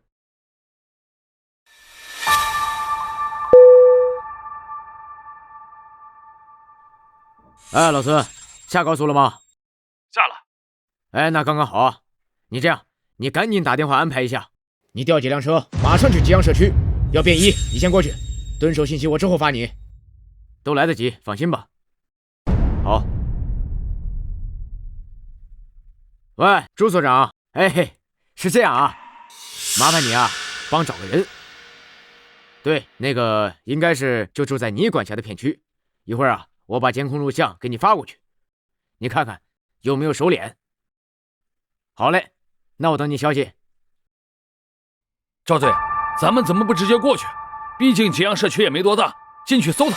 因为至少是个拐卖大案，吉阳社区再小也有几10栋楼，上万人，各种巷子、背街，那3个人至少是拐卖惯犯，抓出来肯定是被枪毙。如果大张旗鼓的去抓，可能会对潘静带来危险。哦，这样啊，我不是刑警出身，之前做督察工作，倒是没想那么深。他怎么可能看得清？怎么可能看得这么快？他不是人啊，他是破案的神探。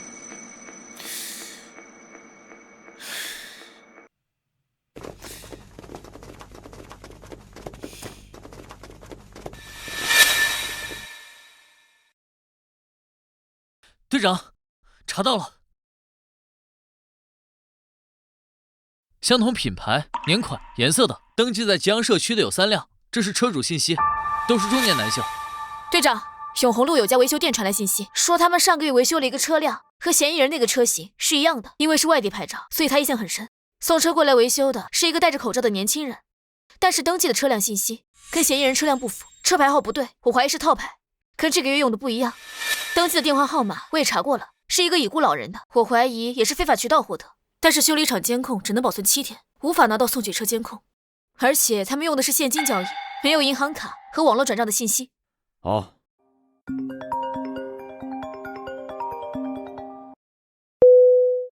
喂，朱所长。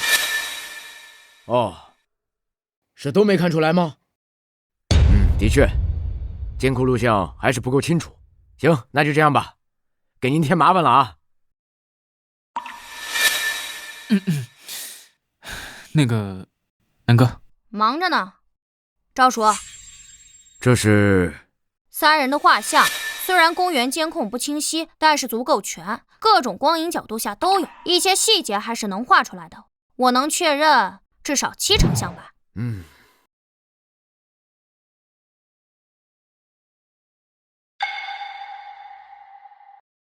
就他，曹飞强，男，49岁，3处房产信息，包括吉阳社区温水巷171-1号，是一个2层小楼，同地址还有商业登记信息，是一家涂料店。那个白衣女人就是他的老婆马秋娟，户籍里登记的就是他，但是没有关联那个年轻人。够了，失踪者应该就在那儿。行动！是。还没回电话，咱们什么时候送过去？还没呢，急什么呀？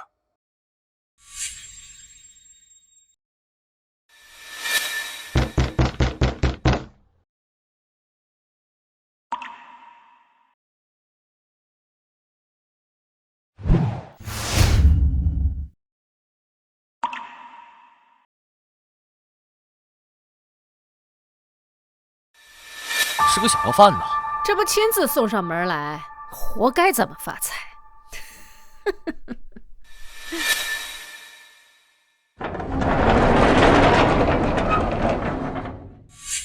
赵叔，我也去。姐，对方必然警惕性极强，至少有3个人，有没有第4人、第5人，谁也不清楚。潘静在哪个房间里，谁也不知道。你们要是叫不开门，打算强攻吗？拐卖惯犯是够枪毙的。他们要是负隅顽抗，伤害潘静怎么办？谁来保证潘静的安全？我就帮你们敲个门，又不是没敲过。王胜利的门不就是我叫开的？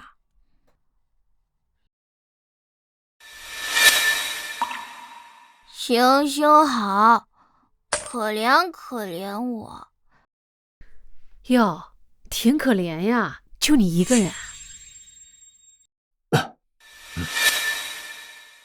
我奶奶在垃圾箱那边翻找废品卖钱的。有大人呀。3个人在门口，2楼没亮灯，应该是没人。特警队注意，准备从隔壁翻过去，尝试潜入对方的2楼。收到。行行好，我好饿。去一边要饭去。急什么？他一个人也挺可怜的。水，我想喝水。想喝水啊？来，进来吧，外面风大。来，等一下。怎么了，赵队？湖南，你怎么不按计划进去干嘛？快出来！他们是人贩子，快出来！队长，小吴，先别着急，我们要相信小南，他不会无缘无故那么做。有危险！老赵，小南怎么进去了？按照原计划是叫小南去叫门，然后我们通过针孔摄像了解屋内的情况。小南会声称有奶奶跟着，知道他去敲门的，这样会确保他的安全。按照计划，没有他进屋的这个环节。这小子，行了，你也别着急，相信他会照顾好自己的安全的。他进去转一圈，可能是为了确定失踪者的具体位置。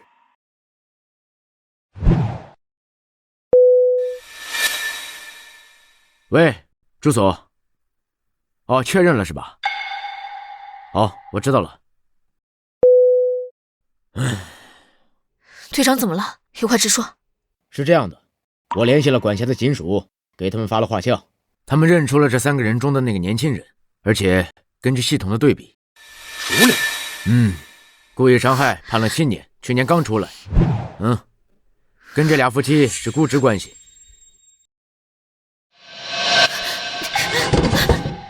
小吴，我们要充分的相信小南，我相信他，他自己能出来。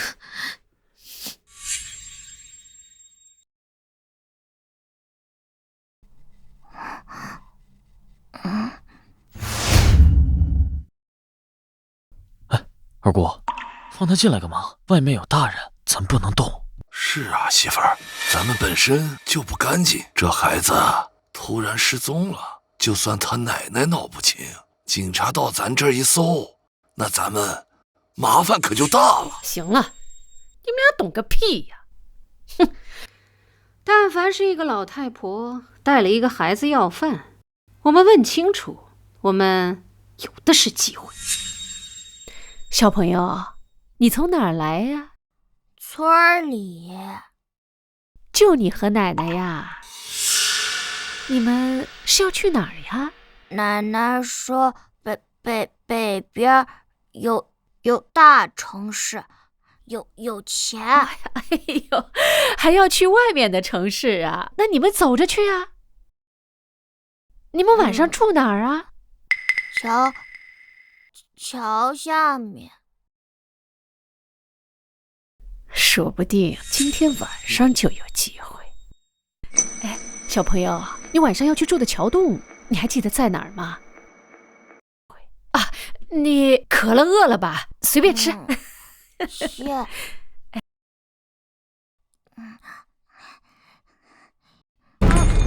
我的钱，我的钱！哎呀，小朋友，没人会抢你的钱，你别急。放里。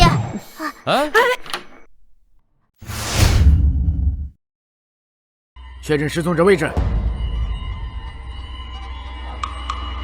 老孙，快！小南有危险，快！哎，等一下，退回去。老赵，上不上？怪不得小南要装个小要饭的。我奶奶，这个无能，他完蛋了。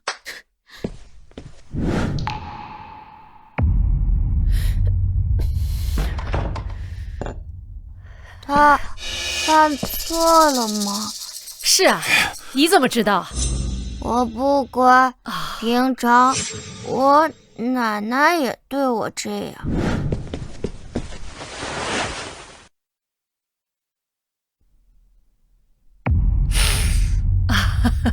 这里好像有点八成是。这孩子废了，可惜了，不值钱啊！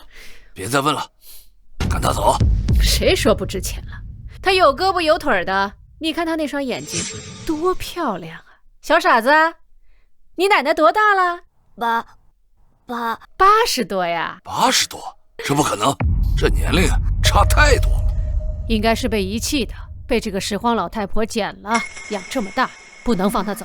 她脑子不好使，嘴会说。这个老太婆应该是个正常人，她如果给她形容她看到了什么，背不准老太婆会报警。那二姑，你说，咱怎么处理这小子？二姑，你说，咱怎么处理这小子？这老太婆要是40、50岁，还真不好弄，但她已经70、80了。这样，你们现在就过去，能糊弄过来再动手最好。如果糊弄不过来，先打晕再抬回来。不就是在拐弯那个大垃圾桶那儿吗？距离那么近，趁着现在人少，你们速度点，不会有人看见。可是搞回来之后怎么弄啊？拉到边境，老太婆没用，找地方埋了。他们也没亲戚，也不会报警。别墨迹了，你们俩赶快去。这小傻子就交给我。走。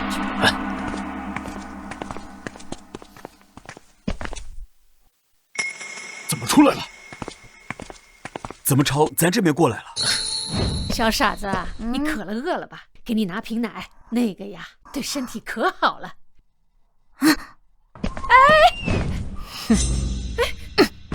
小傻子，你干什么？你进去干什么？开门！小朋友，阿姨不是坏人，阿姨给你带了可多好吃的东西，快把门打开吧！啊！行动！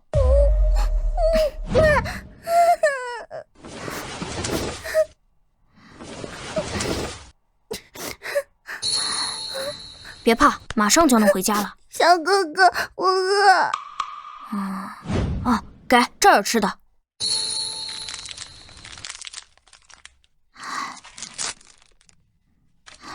别怕，别怕，没事了。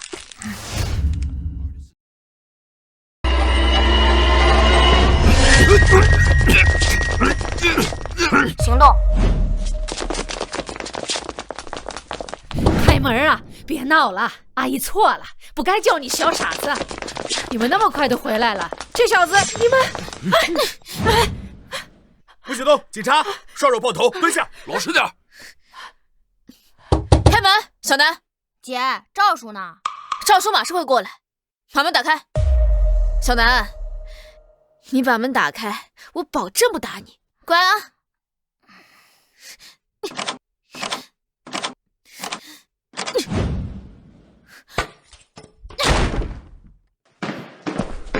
胡南，我的亲姐，你也别吓到孩子。胡南，你完蛋了！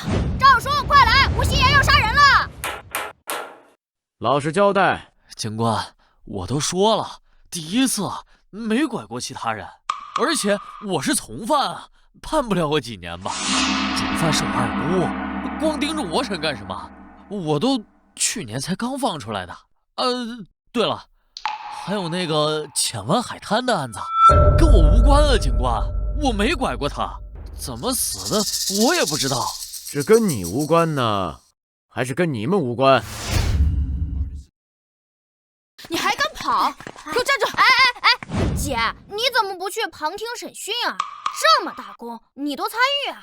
功劳哪有揍你重要啊？你可真有本事！那当然，还当然！给我站住！姐，我这不没事儿吗？一切都在我算计中。你还算计呢？要不是那两个人自投罗网，那破门能挡住谁？我是引导他们出去啊，不然我怎么会装傻子？为什么说我奶奶80岁？哎呀，他们的行为一切都在我的掌握中。掌握中？你还犟？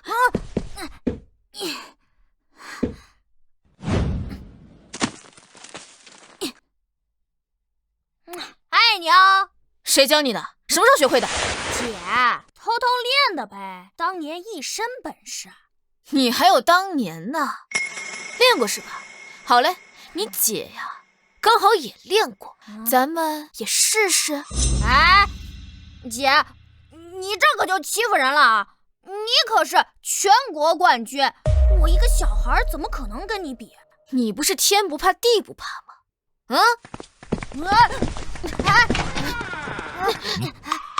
哟，忙着呢。那你们先忙。孙叔，你看他打未成年，你也不管管。哎呀，抓起来！小吴啊，我得说你2句，这里是金属。孙队，他太不知道危险了。要打，回家打呀。哦，是，吴楠，我回家再打你啊。哎呀，姐，哎，行了啊，说正事吧啊。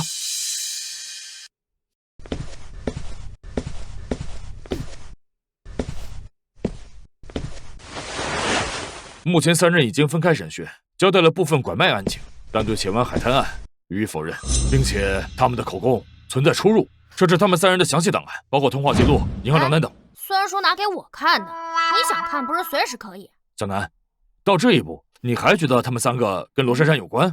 我觉得关系不大呀。看看就知道了。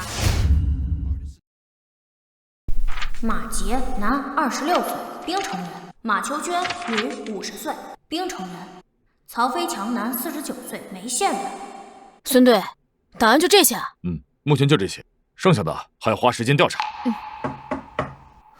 进。孙队，体检报告出来了，没什么问题，他家属也到了。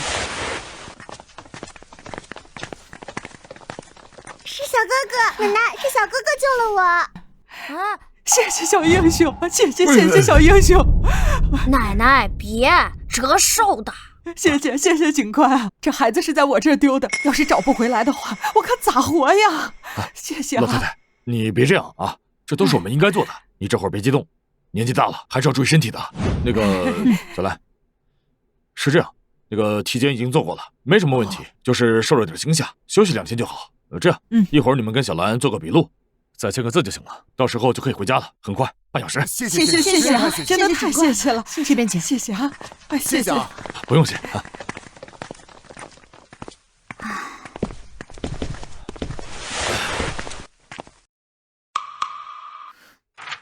这人都走了，你看什么呢？他们找到自己的女儿，好开心。这找回来当然，可罗珊珊再也回不来了。以及515案的9条人命，20年了，不知道他们的亲人是否走出来了。孙叔，我要去旁听审讯，凶手随时可能再次作案，515系列案必须破，要快。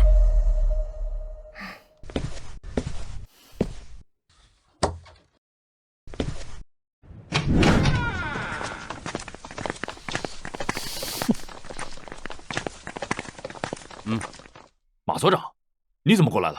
人是我辖区丢的，听说抓回来了，过来看看。南哥，小吕，你叫我什么？小吕，你叫我什么？叫我呢？啊，称呼罢了，只是个名而已。但看起来你不是很服啊。我找人打听过你，你似乎有超忆症，笔记忆力没人能比得过你，但也仅限如此。要想在审讯中抓捕嫌疑人的破绽，需要系统学习，而你肯定不如我。第一，我没有超忆症，那是我的个人能力。第二，打听我，看来你找错人了呀。哎，对了，孙队，你怎么没参加审讯呢？我白天不在，刚从省府回来，具体情况不了解，就不参加了。哦，署长，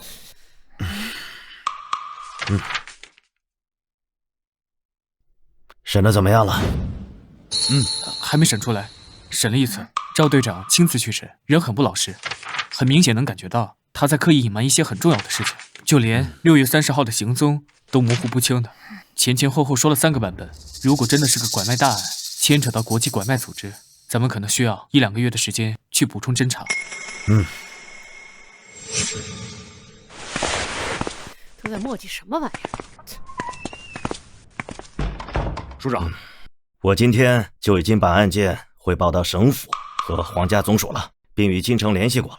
明天整理好资料，我就要带着小赵去省府做案件分析汇报，估计啊，到后天下午就能回来。到时候专案组暂时由你来负责，京城的人后天就能到，你要做好接待工作啊。是。还有啊，小赵今年过年前就要提副局了，之后全面主持行政工作，不可能总跑一线的。论资历，论能力，老钱已经病退了，总队长的位置啊，非你莫属啊。老孙啊，以后好好收收你的脾气啊。是。你现在还能坐在这儿，真要告诉你证据是什么，你就来不及了。你之前也说了，你想起来了，7月2号你回的滨城，高速还是走的下路？高速。那为什么你绑定的 ETC 没有交费记录？我交的现金，警官大哥。交什么现金呢？ETC 是自动扣款的。我可能是记错了，那天我们走的是下边的。马秋娟，你给我老实点儿。姐，我先回去了，我打车回去，你们忙。这就走了？是看不懂了吗？放弃了？审讯是要看专业能力的，看不懂也没关系啊。他呀，与浅湾海滩案无关，我还看什么？无关？你现在就断言无关？这3个嫌疑人明明疑点重重，口供不一致，但凡有一点审讯常识，都能看得出来他们有巨大隐瞒。他们当然有巨大隐瞒。小南，你是有什么发现吗？也不算发现吧，就是啊，拐卖案比设想的更大。结合目前种种线索，他们不是与国际犯罪组织有关系，就是国际犯罪组织的成员。整个组织的拐卖网络覆盖东南亚多国，他们要隐瞒的事可多了。这个案子呀，要查很久，查到后面不是市级警方能处理的，甚至要跟国际刑警合作，半年、1年，甚至好几年。总之啊，就是与浅湾海滩案无关。至于我为什么笃定他们，我发现了什么，我是怎么推断的，我没有义务来教你，你爱信不信，不信自己去查。我是没兴趣了，祝你好运，走了。哎，小吴啊，让人开车送送小南，别让他自己打车走了。好。啊，对了，楚伯伯，夫妻俩应该还有儿子，在国外已成年，应该也是国际犯罪组织的成员，这就是他们为什么要死扛着的原因之一。另外，3人中主犯是马秋娟。好，路上小心啊。唉，审了1个晚上，嘴巴真的硬。不过现在也急不得，还是515系列案比较重要。那个拐卖案给中2组了。姐，515档案什么时候过来呀？明天早上吧。不过你怎么会认为他们跟515系列案没有关系呢？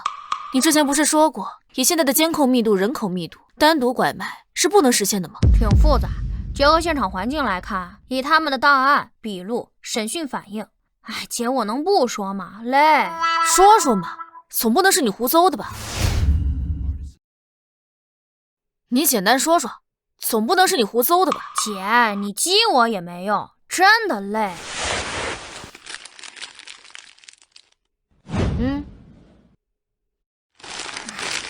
行吧，那其他不说，就说作为国际犯罪组织的底层办事人员，就不结私货的，无论自己拐了什么，一定是送给上级，所以他们牵扯的越大，与515案的关系反而越小。就比如罗珊珊案，凶手应该就住在槟城本地，把人卖给本地居民，本就违反组织规定。违反组织规定？懂得还挺多的。类似国际犯罪组织往往都会涉及违禁品走私、人口贩卖、器官买卖等，还在一些不稳定地区建立据点，培养武装力量。很多孩子都会被拐去，有的卖掉，有的自己培养，天赋高的也会被培养成顶级犯罪者，专攻暗杀、国宝盗窃、网络袭击与窃密等。但很残酷，没有童年，没有亲人，无休止的训练，被淘汰的人会永远消失，活到成年的也会失去人性。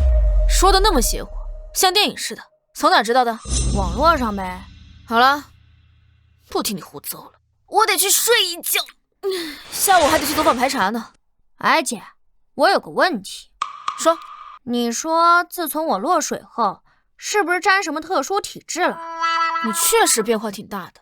哎呀，不是那个意思，我是说我在落水后的第10天，我们隔壁就出了凶杀案，虽然案子已经破了，但没过几天我们又去海边玩，我又挖到尸体。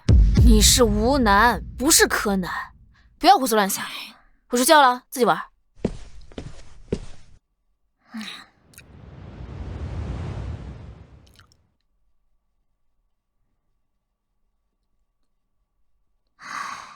写完了。小南哥哥，你写这么快啊？太简单了。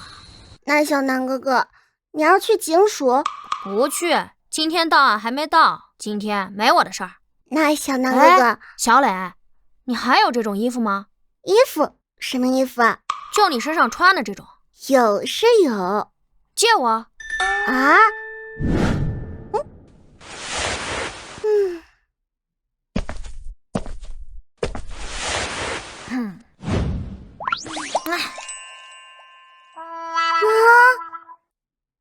大家好，我是吴小楠。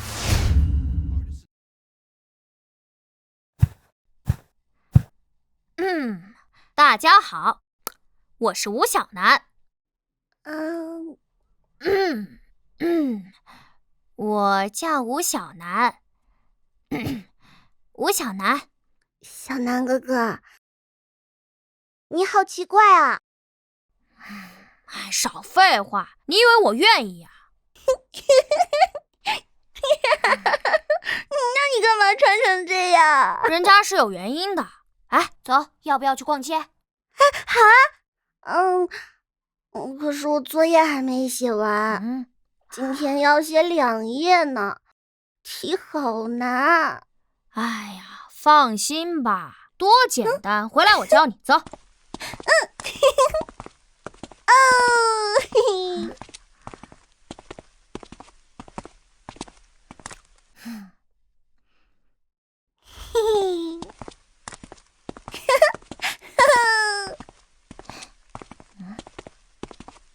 真厉害，这小孩还可以啊！这。哇，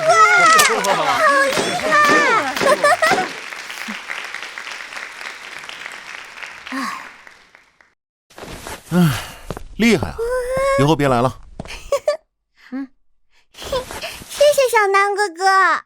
哥哥啊？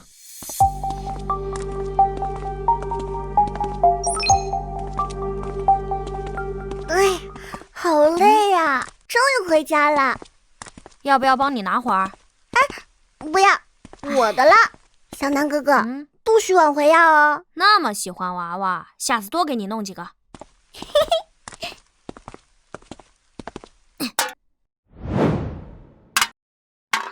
哇！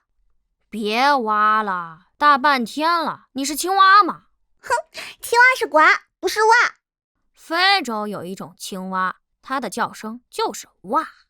哇，小南哥哥还去过非洲啊？何止是去过非洲？哎，是爸爸的车。爸爸，看到娃娃！哎呀，这是谁的娃娃呀？这么好看，这是你同学吗？这是小……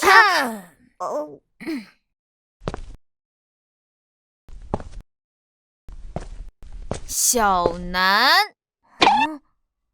不是吧，姐，这你都看得出来？小南，我可是你亲姐姐，你怎么样我看不出来啊？不过我们家基因还挺好的，扮成女孩子还挺好看。你们俩去哪儿玩了？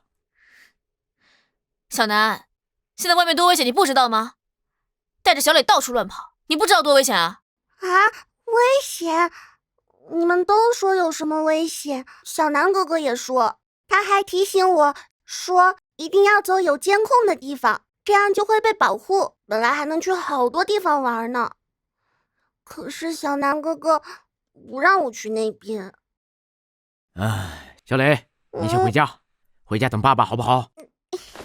好。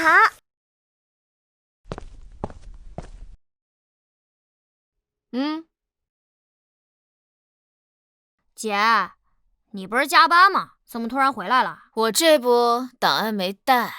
回来就抓到你给我搞事情。赵叔，那你呢？你不该去省府开会吗？6点的车，回来收拾行李，这就走了。你别再给我扯别的，好好的跟我说。老实交代，今天干嘛去了？你们俩干什么？我又不是犯人，交代什么？交代什么？今天干嘛去了？观察监控啊，不同于特定公共场合的监控，比如公园监控，很多年才会更新一次，而城市道路监控会随着发展、新规划频繁变动。还有沿街商铺开关关的，很多都有门前监控，所以我需要亲自确认一下所有的监控分布情况。查监控就查监控，为什么要带小磊啊？学做一个女孩子，总得有参照啊。哼，还真想当女孩子啊？不对，小南你……我是尔，我一定会抓到他，无论谁做的，我一定会找到你。小南你……小南，你着什么急呀？京城的档案还没过来，你到时候看一眼，可能直接就找到证据了。你这种方法……赵叔，时间不等人。距离6月30日已经过去1个多月，凶手时隔20年再次作案，极有可能是不会停的。他随时都会作案，是随时。小南，我警告你，你不能这样。小南，你这个计划绝对不行，无论是从道德上还是法理上都行不通。我刚刚话还没说完，其实我的计划，我一定会抓到他，且一定不会有危险。你很聪明。也很勇敢，但是不行，绝对不行。那我换个计划。你换什么计划？你们都不同意，我只能换计划了。你不许有计划，听从组织安排，不许胡来啊！哎呦，不会啦，某人已经要用眼神吃了我了。我哪敢啊！走了。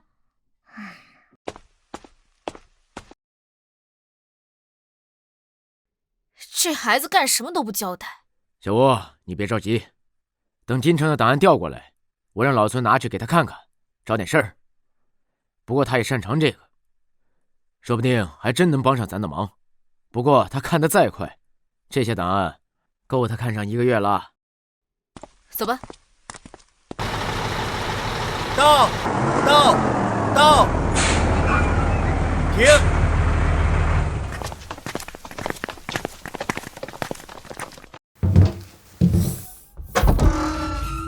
嚯，怎么一车厢都是？可不嘛，世界悬案了。当年皇家总署督办，查了好几年，没线索，查不下去了才不查的。这里面光是各种笔录就有数万份。怎么档案到了，人没到？分开走的。现在他们去高铁站接人了。哦，别聊了，快搬吧。黄董长，这边请。这案子前后查了3年多了。这是我的一个心结呀，20多年了，我总会梦到。怪不得您会亲自过来。档案接收没问题吧？我本想亲自押车过来，他们说太久，怕我熬不住，把我给拦下来了。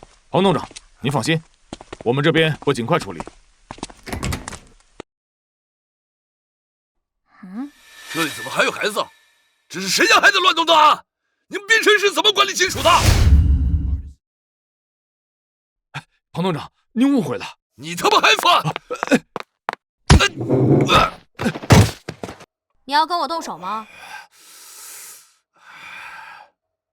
臭小子，我黄董长，别！你跟他计较什么？你听我解释，我今天就要！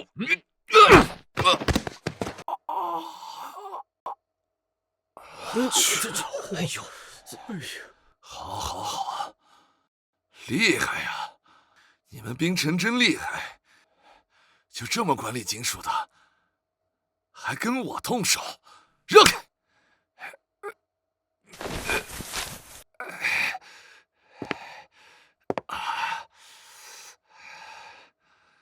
孙猛是吧？你等着，我倒要看看你在这儿有多大能耐！无法无天，简直无法无天！庞董长，再怎么样，你也不能跟孩子动手啊！你说我跟孩子动手，你说我跟他动手，我想把他拎起来。这其中有误会。没什么误会。行，你们真行，等着吧。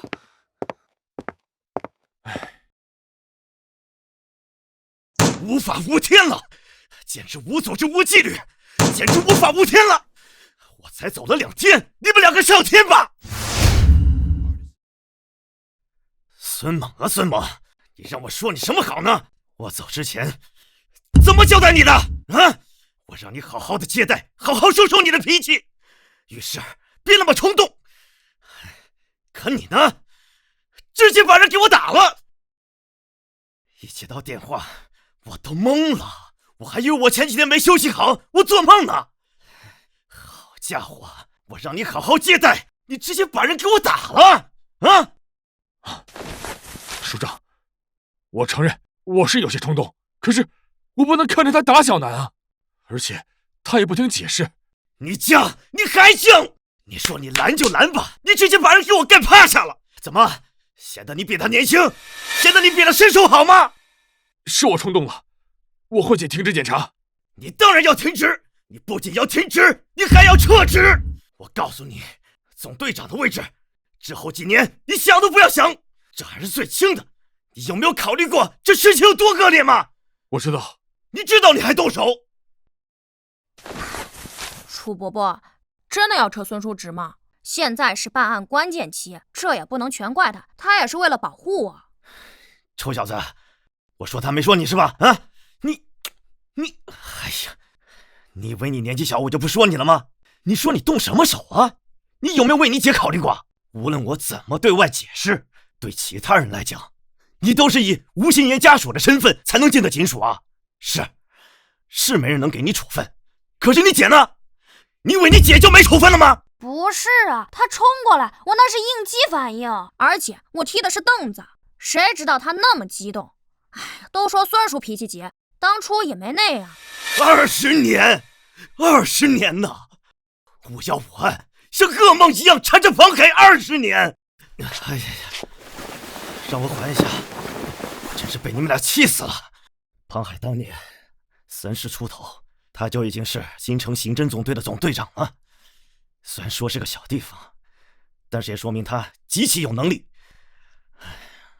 515系列案的前2年，都是他带着专案组调查，哪怕之后皇家总署督办，抽调了不少的专家，重组专案组，他也是副组长，核心骨干呐。他可是全程参与了整个系列案的全部调查过程。那几年调查出了不少事，有人直接转业，有人犯了错，那可不只是庞海的心结呀。我最近跟金宁省府沟通了一下，听说了不少事儿。本来呀，是不需要他亲自过来的，应该是京城市警署派人就行了。而庞海已经做到了省府警视厅的副总长的位置，是他主动要求亲自带队过来的。刚到啊，好家伙，他就看到一个小孩在那乱翻档案，你们跟我说他能不急吗？署长，我再去跟庞董长道歉。这是道歉能解决的问题吗？5天。什么5天？我5天内破案，能先别撤孙叔还有我姐的职吗？我只要5天时间。5天？你开什么玩笑呢？小南，我知道你具备了一些常人所不具备的能力，但是5天呢？你看档案都不够啊，平常人看几个月要，你最快也得要1个月啊，这还仅仅只是看档案。就5天，楚伯伯，我认真的。小南，别闹，你现在让署长私保我，为了破案，那万一要是案子没破呢？那不成署长包庇我了吗？会牵连你楚伯伯的。少拿话在这点我呢，我算看明白了，你们俩呀，我都这把年纪了，位置已经做到头了，过几年也该退休了，我怕什么？但是啊，小南啊，5天，就5天。你知道当年前后参与调查那个案件的警员足有数千呢，查了3、4年都没有结果呀。小南，你凭什么？情况不一样了吗？有什么不一样？有新案子了。新案件可没有太多的线索。虽然新线索不多，但推理空间不同了呀，其他可能性大幅度减少。什么意思？小南，你是有什么新发现没说吗？意思就是当年人口密度低，城市化程度低，监控极少，随机作案能不能破得看命，可能性太多了，得看凶手是否犯错，线索是否足够。否则呀，查得再久，调查人再多，没有巧合碰上就没有结果。而现在啊，不是这样，虽然是随机作案，但操作空间太少。所以呢？哎呀，行，好吧，具体推理情况我到最后再说，太长了，等抓到人之后我再做详细分析。另外，我已经确定了凶手的大概居住范围。什么？哪里？我只知道大致，还不能说出来。为什么？因为啊，那个地理区域啊也不小的。如果进行大规模排查，除非运气逆天，第一时间能抓到凶手的抽血化验对比 DNA， 否则会惊扰到他，他会潜逃，到时候啊，谁也找不到。那你要……我就要5天时间。楚伯伯，我会在孙叔、赵叔、我姐以及其他熟悉警察的帮助下找到凶手，但前提是孙叔以及我姐姐别停职，否则我刚闯祸，我说话也没有人听我的。哎呀，时间就是生命啊，楚伯伯，我不仅仅是为了谁，更重要的是为了那些被害人讨个公道，以及凶手近期有可能会再次作案，破案啊，越快越好。行，就5天，我会找机会跟庞海谈一谈，先稳住他。希望呢，他们看在我的面子上，暂时先别把事情闹大。不过这个案子，最后皇家总署肯定会派人督办的，相信要不了几天就会到滨城，到时候议论纷纷，这事儿啊，谁都瞒不住。好，就5天时间。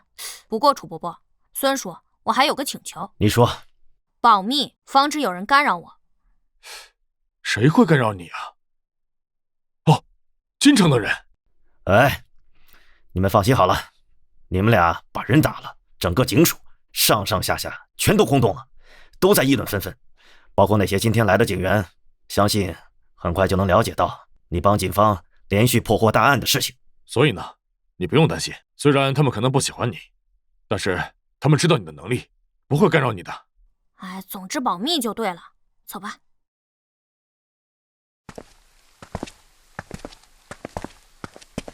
孙叔，我可是害了你啊！哼，你少来，我孙猛做的事儿啊，从来不后悔。哎，也是啊，今天要不是亏了你，我肯定闯大祸了。你还能把他怎么样啊？哎，反正啊，我是做好心理准备了。但是署长那边，本来说他要在署长位置上退下来，可是按照他的实际年龄，在退休之前还能动一动。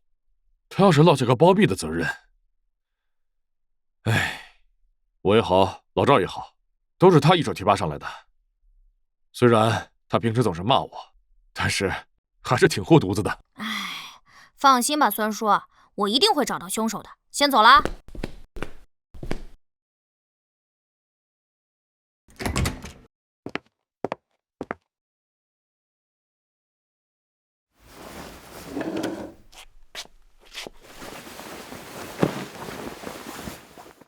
有事儿？我听很多人说过你，把你传得神乎其神。哦。听说你把汇总都看完了，有什么发现？还差一点看完。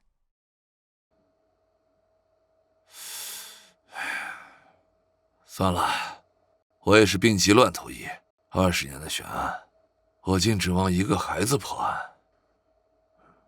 哎，有发现的。要听吗？本来我是想看完后和孙叔说，让他转告你，让你调查。不过既然你来了，要听吗？找我回去调查？那我倒是想知道，你得是有多大发现，能指挥我回去调查？年龄不对，还有身高对不上。嫌疑人初次作案时，年龄应该在24岁到32岁之间，其出生时间应该在1972年到1980年之间，这是经过缜密分析的结果。哪里不对？你们的结果除了一些线索交叉组合外，主要是基于心理学的分析。嫌疑人有严重的变态心理或者生理缺陷，比如间歇性障碍，在京城具备独居条件。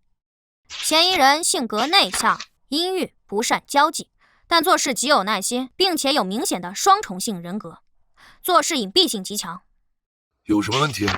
根据以往经验，这类凶手的年龄普遍在25岁以上，因为功能性障碍在青少年时不会对本人造成太大的心理负担，但一旦人到了娶妻生子的年龄，这个矛盾就会显现。巨大的心理压力与外界的刺激会造成人精神崩溃而出现变态心理。其实说起来，这些分析没有错。所以呢，你看出什么了？就将档案重复一遍。问题在于交叉线索极少，这只是分析，而没有任何实质性的证据去证明凶手的年龄，几乎是纯推论。你不是擅长纯推论吗？你在否定什么？人之所以正常，是因为法律与道德约束，因为是自幼形成的价值观与亲人的羁绊等等。如果将一群人丢在荒岛上竞争才能活，是个人就会变态。人正常的原因是相似的，但变态的原因可以有10000种，对吧？不可否认，你说的没错，但在没有足够证据的支持下，你无法推翻之前的推论。你自己看。这些档案我比你熟，这些都是关于嫌疑人身高的部分。对，不再详细看看，我已经提醒你了，说不定你也会发现。我说了，这些我比你熟。嫌疑人最终的身高论证在1.65米到1.75米之间，相差10厘米，相差太大。那你知不知道啊？在刑事侦查中，线索不足、不准确，嫌疑人身高误差往往都在3到10厘米之间，这是没有办法的。你感觉有问题？没问题，最终论证结果一点问题都没有。以那个时代的刑侦技术与时代条件，这么大范围是没办法，没有更精确的线索。那你瞎说什么？你也没传闻的那么神啊。要不我再给你念一遍吧？不需要，我看过，我记得，直接口述就行。2004年8月25日，苏婉娜尸体被发现，而其失踪时间是8月8日，相差半个多月。人失踪于郊区土路，调查起来极难，就算有目击者，也记忆模糊。不过你们还是找到了一个疑似对象。据目击者描述，他当时骑自行车路过时，看到岔路那边有个身影。时隔半个月，他之所以还记得，是因为那身影捡起石头砸电线杆上的麻雀，泄愤一样连续砸，所以让他印象深刻。不过被害人是失踪在下午去亲戚家的路上，没人知道下午的时候那个怪人是否还在，时间对不上。而据目击者估算，嫌疑人身高大概在1.65米到1.73米之间，而你们第二次估算嫌疑人身高是根据一个脚印。你不用说的那么详细，捡重点说。好，04年1.65米到1.73米，05年1.65米到1.76米，1.66米到1.73米，1.64米到1.73米，06年1.65米到1.75米，1.65米到1.73米，1.67米到1.73米，07年1.66米到1.76米，1.67米到1.75米。你跳过了很多啊。对，虽然9起案子，但对身高论证的结果是有数十次，后面查的越来越细，通过一个目击者的描述寻找更多目击者，连时间都对不上，甚至会出现描述出身高不同的情况。我只是去掉那些重复的，以及在我看来毫无意义的。以当时的条件，失踪时间与案发时间总是有很大的间隔，监控太少，目击者记忆模糊，只能如此。大海捞针，但凡有一丝可能，我们都要努力去查，并且把它记下来了。所以我已经说完了，你没发现吗？你在故弄什么玄学？再不说我走了，没时间哄你。04年1.65米，05年虽然有更低的身高判断，但1.66米的身高判断是首次出现。06年虽然也有更低身高判断，但1.67米作为最低身高也是首次出现。你不觉得他在长高吗？我知道你们在估算身高时会考虑很多情况，比如鞋底厚度无法判断，2厘米、3厘米都有可能，还有发型高度、有没有戴帽子以及参照物高度等等。再加上当时土路居多，凹凸站的位置不同，会形成视觉差，这也是估算范围会很大的原因，上下都会多加减1-2厘米做余量。可就是在这种情况下，嫌疑人在05年依旧出现了1.66米的最低数据，06年1.67米，也就是06年的最初数据，最低身高是1.69米。假设他鞋底偏厚，才减到1.67米。你不用再说了，我知道你要说什么。你的意思是，他作案时还是青少年，所以你认为当年专案组对其25岁以上的论断是错的？差不多。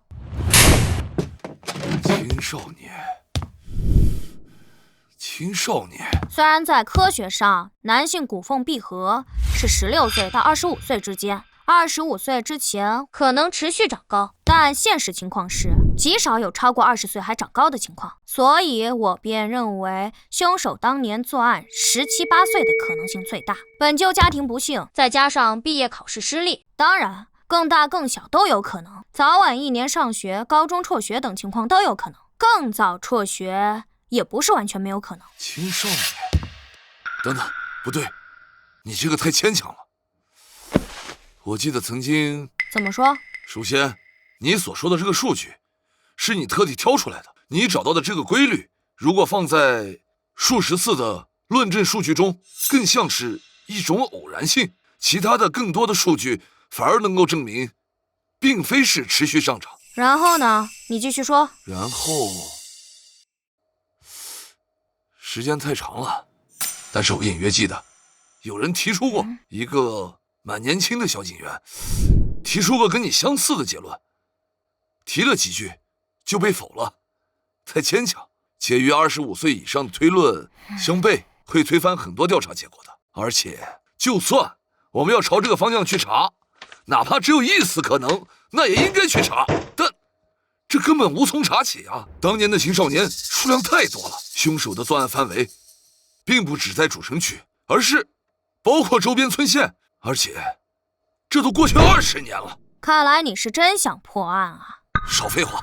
想破案的话，还得先听我说完。不过你得先回答我一个问题。什么问题？你们当年的专案组里有民俗专家吗？没有。你问这干嘛？没有。那我接下来要提的关键线索，应该不会再出现当年谁提过的情况了。什么线索？东南亚是一个极为复杂的地区，近7亿人口，90多个民族，而我国近上亿人口，既是移民输出国，也因历史原因有大量移民，大概占据总人口的7%，以上世纪的劳工及后代为主。继续。你真是破案心切，你是第一个明明跟我有矛盾还是有耐心的人。能破案，你再打我1顿都行。我不是故意的。说案子。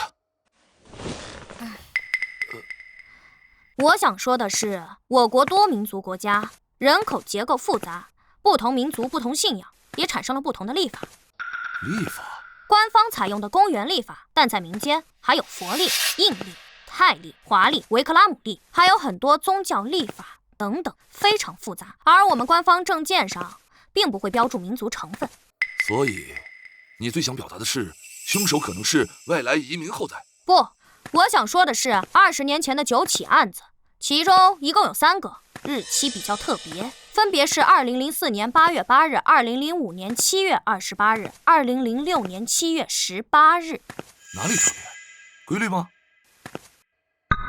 都有个8。如果硬要说规律的话，凶手喜欢在1、2月份、7、8月份拐人，但这并不绝对。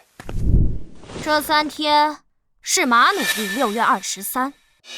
马努历，这是在古时以月相周期形成历法，在整个东南亚乃至整个亚洲，很多国家都有。不过因为地理位置与传统文化，历法时间上存在部分差异。而在国际翻译上，这个历法它有一个统称，叫做传统阴历。同一天，阴历6月23，会不会很巧合呀？如果硬说是否有巧合可能，那当然是有的。但一共9案，9个失踪时间，其中有3个都是在马努历不同年的同一天，这未免也太巧了吧？每年可是有300多天呢。如果纯随机选择时间作案，连续3年同一天都刚好作案的可能性微乎其微。更重要的是，阴历6月23日第一次出现，并不是夹在9次的中间，而就是9起作案的第一次，是他变态失控的开始。之后无论每年做几案，6月23日必作案，这很明显证明了6月23这个日期显然是有某种意义。而我确认，按照马努历，6月23并非什么传统节日，也并非纪念日，相同历法的宗教节日也对不上。生日、忌日，显然是生日的可能性更大。如果真的是在谁的忌日作案，有祭奠的意义或复仇的意义，那么那些被害人的死法是不对的，选择的目标也很奇怪，只敢对弱小下手，他本质就是懦夫，怎么可能是为了祭奠谁，或者是复仇，铤而走险？而如果是生日的话，当然不是庆祝，而是凶手养成扭曲变态性情的一环。本来是庆祝的一天，他就感觉糟透了，这会放大他一直以来的负面情绪，走向极端，向无辜者施以暴行，从而一发不可收拾，彻底变态。有道理，非常有道理。但是，所以新的问题产生了。什么问题？你觉得在具备作案能力的前提下，在什么年龄段的人会更加在乎自己生日过得好不好呢？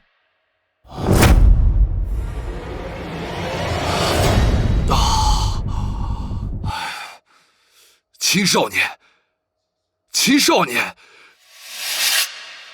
其敏感的时期。操，他是青少年，天才，你他妈就是个天才！青少年，你说身高的问题，就是为了这个？是啊，其实我在刚看他几十组身高论证结果的时候，有很多结果。他在长高，这只是其中一种，确实牵强，有可能性而已。但当我反复看他的作案时间，也就是被害人失踪日期，我发现了，一旦不同线索形成的推论指向了同一结果，互为佐证，那么是巧合的可能性就大幅度降低。另外，我刚刚还在网上查了查，2007年8月5日，京城博纳县发生一起失踪案，有新闻的，年龄、性别都对得上，人是彻底失踪了，之后并未发现尸体，直至今日都是失踪悬案。没错，2007年8月5日就是马努历6月23。两个结论：第一，凶手不是3年连续作案，而是4年，这能更加证明我的推论。第二，凶手当年作案并非9起，而是更多，只是有些案子因为各种原因没发现尸体，也就从未与515系列案并案调查过。你该订票上路了。啊？凶手在2004年首次作案时是青少年，马努历生日为6月23。如果他首次作案时刚好18岁，那么他的出生日期便是1986年，阴历6月23，公历7月29。如果首次作案时是17岁，那他公历的出生日期就是1987年7月18日，以此类推。但我无法知晓他的出生地是否本地出生，迁居后户籍是否迁过来，都无法判断。而且我认为，这种做下连环案又消失20年的凶手，他可能舍弃了自己原本的身份，在生活走向安定后，与过去做一个割舍。所以，仅靠户籍系统按照出生时间、出生地查，数量太多，嫌疑太大。而且受限于当年条件，如果是早就弃用的身份，户籍系统也会遗漏。户籍系统在全国联网也才是最近10年的事，但他一定在本地上过学。按照我国的教育体系，他至少应该上完初中吧。当然，小学辍学根本没上过学，在当年并不罕见。但我认为他应该上过学的，因为过早进社会的人，大多数普普通通，一些会成功，一些会学坏。杀人放火都有可能，但因为经历过社会上摸爬滚打，有太多机会，太多方式释放内心阴郁，不会堆积，反而不会变得那么扭曲、变态、极端。所以，学校对，受限于当年的网络普及程度，你现在必须带人去查学校当年的纸质档案，这个最准确。不仅能知道当年是否有过处分、退学、考试成绩，能做综合分析，京城以及周边县村的学校虽然也不少，但考虑到当年第一个受害者失踪位置，你应该知道先从哪几个学校查起。我现在去寻找。等一下。啊？注意保密。保密？皇家总署会派人来并案处理挂牌督办，重新成立专案组，很多时间都会浪费在走流程以及开会上。而你是金陵省警视厅副总长，正因为位高权重，反而不会让你去参与一线调查，他可能会让你回去，不再参与后续。20多年的噩梦心结，你不想亲手抓到他吗？想，我当然想。我无数次做噩梦，我想看见他的脸，我想亲手，所以不要把时间浪费在层层上报与开会上。你这次过去，只要给我几张嫌疑人年轻时的照片，我保证在皇家总署介入前找到凶手。好。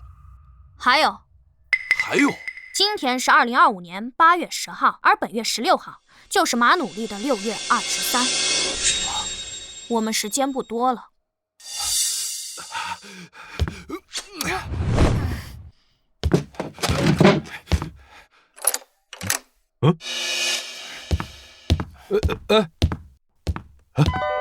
小南，他没找你麻烦吧？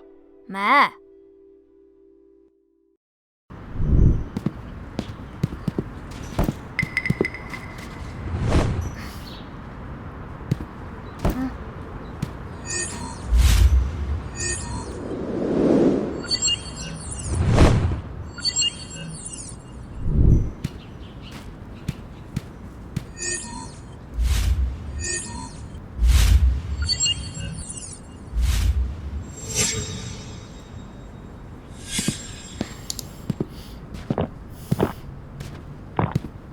这附近能避开所有监控的路线，应该只有2条。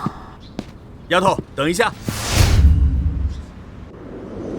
小朋友，你这瓶子还要吗？哦，谢谢。啊，这丫头长得可真俊啊！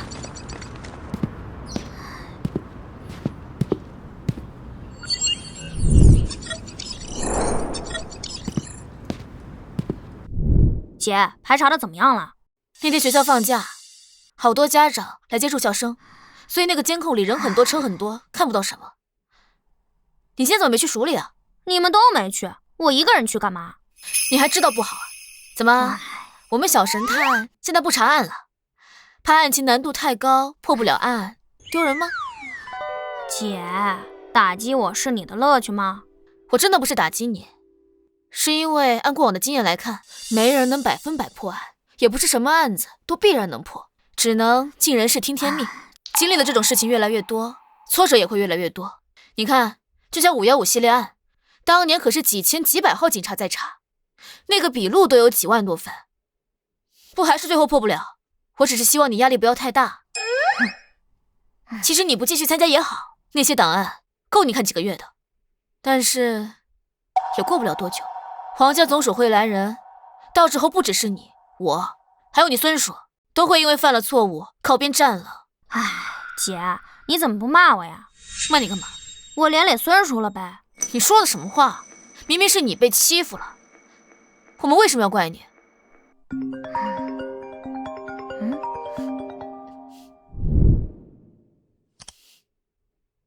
哎，你好。吴新言同志，我是庞海。啊，庞所长，你好，不好意思啊，上次的事情我替我弟弟再次向您道个歉。不必了，他电话多少？我这儿没有他联系方式。庞总长，事情那么严重吗？别跟他计较吧。我并没有计较，是关于案子，我要跟他对一下情况。你要跟他对案子？啊，那你等会儿，他在我旁边。找你的。我是吴楠，你说。好，时间来得及，辛苦了。好，我电话是，有情况随时打给我。那行，先这样啊。好。吴楠，老实交代。交代什么呀？你跟庞总长对案子？哎，讨论讨论呗。姐，我已经和庞总长和解了。还和解？人都被你气走了。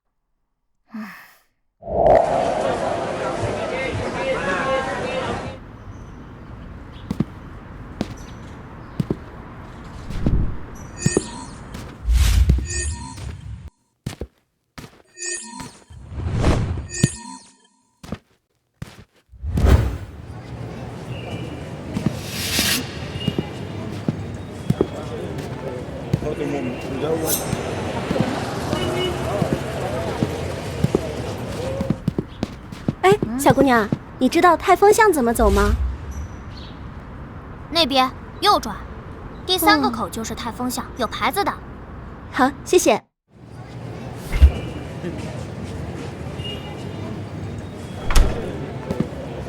老板，可乐。3块。哎，小姑娘，你是新搬来的吗？我这几天怎么老是见到你啊？啊？啊？喂，庞叔。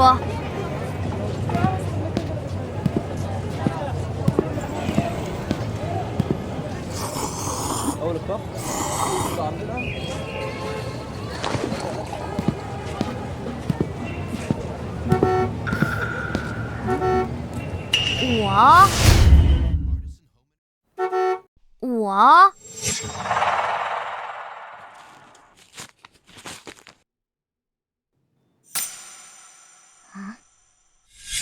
巧了。不好意思啊。没关系。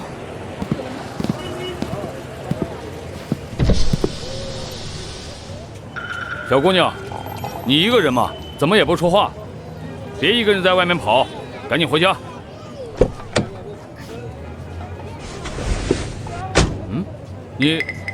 你有事儿？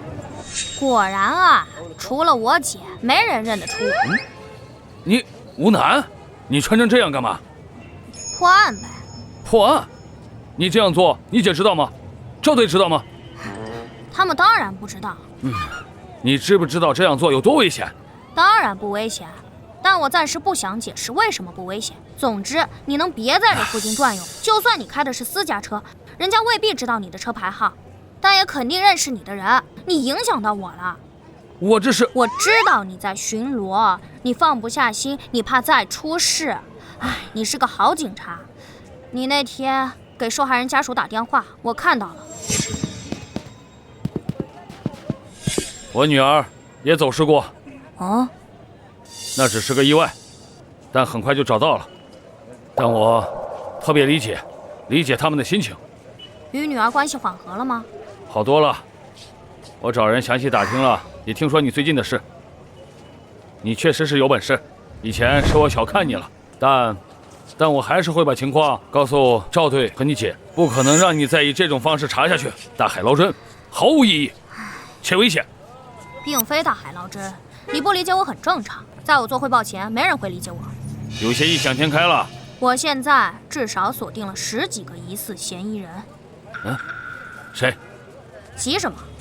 我抓他只有1次机会，这个凶手太重要，一旦抓错了，把真正的凶手惊走，离开本市，恐怕就再也找不到了。所以我还需要等一等。你唬我的吧？牛皮吹上天了，就是不想我举报你。喂，庞叔。这次只有3张照片，还有档案，你看一下。好。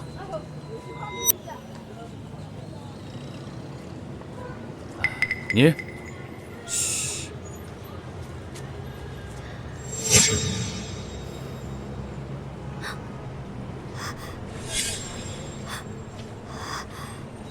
找到你了。谁？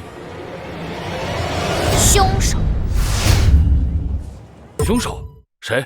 看，你又急。虽然我现在只有90%把握确定是他，但并非绝对。这世界上长得像的人是有很多的，更何况20多年的容貌变化会很大。我说了，我抓他只有1次机会，我需要抹掉任何不确定性。什么长得像？什么20年？唉，安了，他至少在8月16号再次作案前，他不会离开槟城。什么？8月16号还要再次作案？你怎么知道？唉。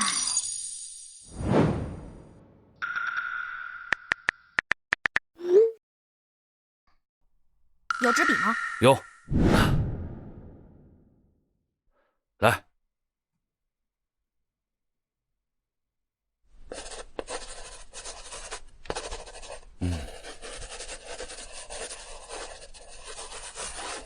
你到底……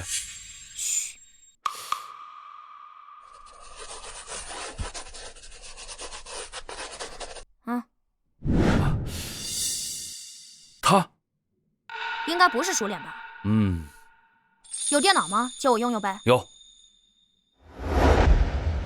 啊。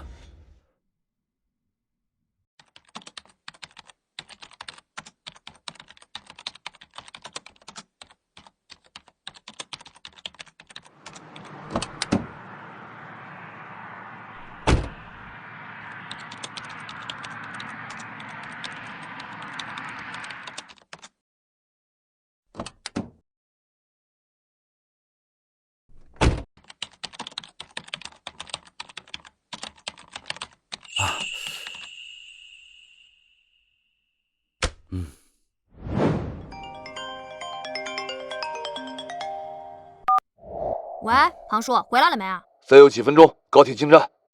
啊，那我把位置发你一下，你看一下。你找到他了吗？确定是他？过来吧。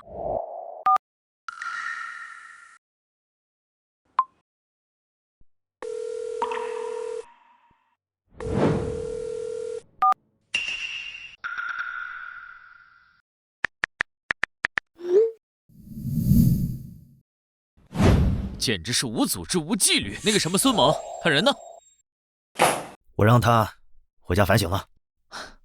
你们滨城这是在搞什么？这可是世纪悬案，添一个孩子的就能破案，还把人给打了。金宁省的电话都打到总部了，你们知道这是什么概念吗？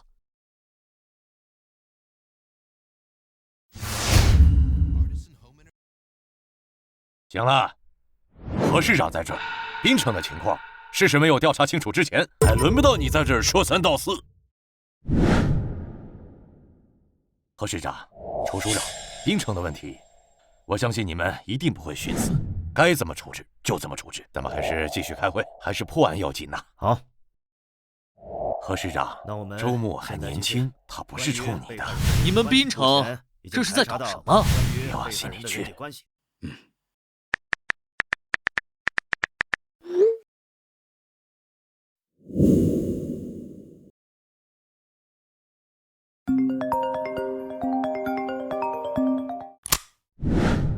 喂，小南。孙叔，什么情况？皇家警察总署来人了，署长让我们先躲躲，避避风头，免得到时候碰了面下不来台。这么快就来了？我姐说不是还要几天吗？秘密过来的，之前没人知道，主要是515案一旦重启调查，是会影响太坏。他们先过来了解下情况，再讨论并案公开的事。什么？没，暂时还没设置，等他们开完会，不是庞总长，是他身边跟过来的那个，把事情捅上去了。我看啊，他未必是为了庞总长好，本来双方都有责任的事，他擅自把事情捅上去。孙队，算了，跟你说这些你也不懂，你有事吗？今天没见，想你孙叔了？地址？什么地址？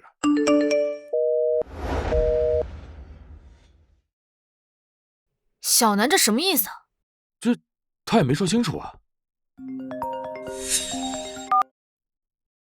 喂，魏所长，小南让我打给你们，带好装备过来会合。会合？什么会合？小南找到凶手了。什么？小南跟你在一起？他刚打车走，说要回去开个会，还说他要在车上整理材料，别打搅他，把我电脑都拿走了。关于被害人的人际关系，目前已经排查到。进。这么重要的会议，一点规矩都没有。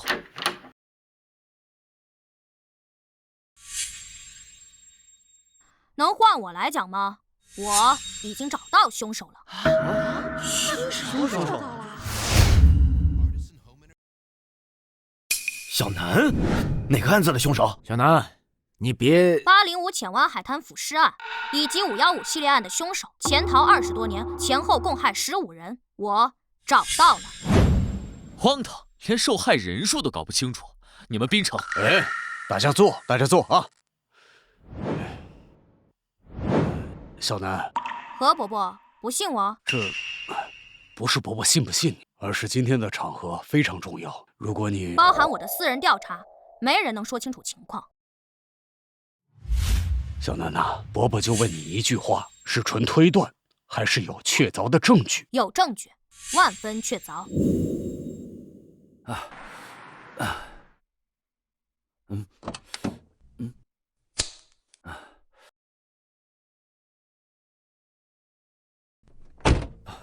魏所长，魏所长，你要的设备已经准备好了。好。庞总长，庞总长，庞总长，什么情况？小南呢？小南回去开会了，具体情况他让我。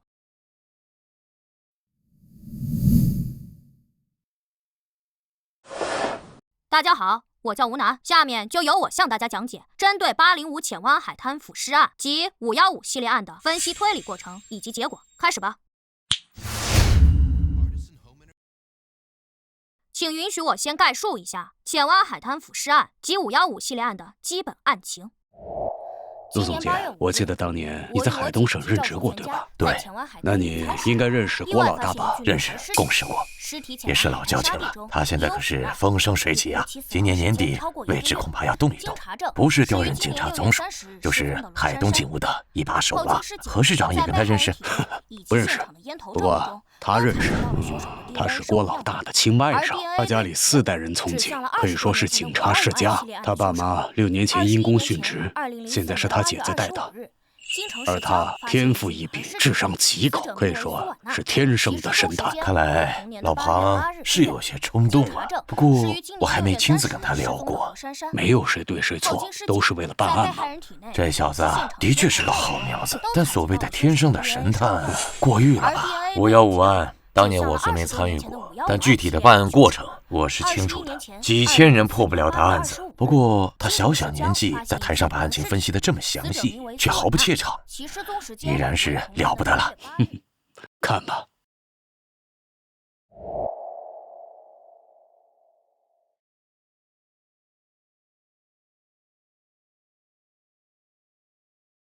以上便是515系列案以及805腐尸案的大致情况。下面我来说一下专案组方面的最新进展。大致情况就是这样，我现在也可以排除犯罪嫌疑人在店里的可能性。连续多日下午关店，嫌疑人就住在里面，我没敢靠得太近，防止嫌疑人突然下楼注意到咱们。好，那我来安排一下下面的行动。魏所长，你安排人先过去侦查一下，嫌疑人有没有在楼下布置监控？是。小沈，你才调过来没多久，犯罪嫌疑人就算下楼也不会认识你，你去。是。好。老孙，那边你去侦查一下。是。小吴，去那边侦查一下。好。我们有7个人，没问题了。小南还有什么安排吗？啊，小南说抓捕行动开始前他会联系我们。自案发后，赵叔从全市抽调警力，排查了罗珊珊失踪当天在相应时间段下出现在附近监控下的1375辆车，对非本人驾驶情况做了监控甄别。除了电话联络外，还走访调查394人，笔录509份，提取 DNA 生物信息116份，全都送往省府进行加急对比。另外，被害人的人际关系也排查了。小朋友，我不得不打断你一下，咱能别再重复了吗？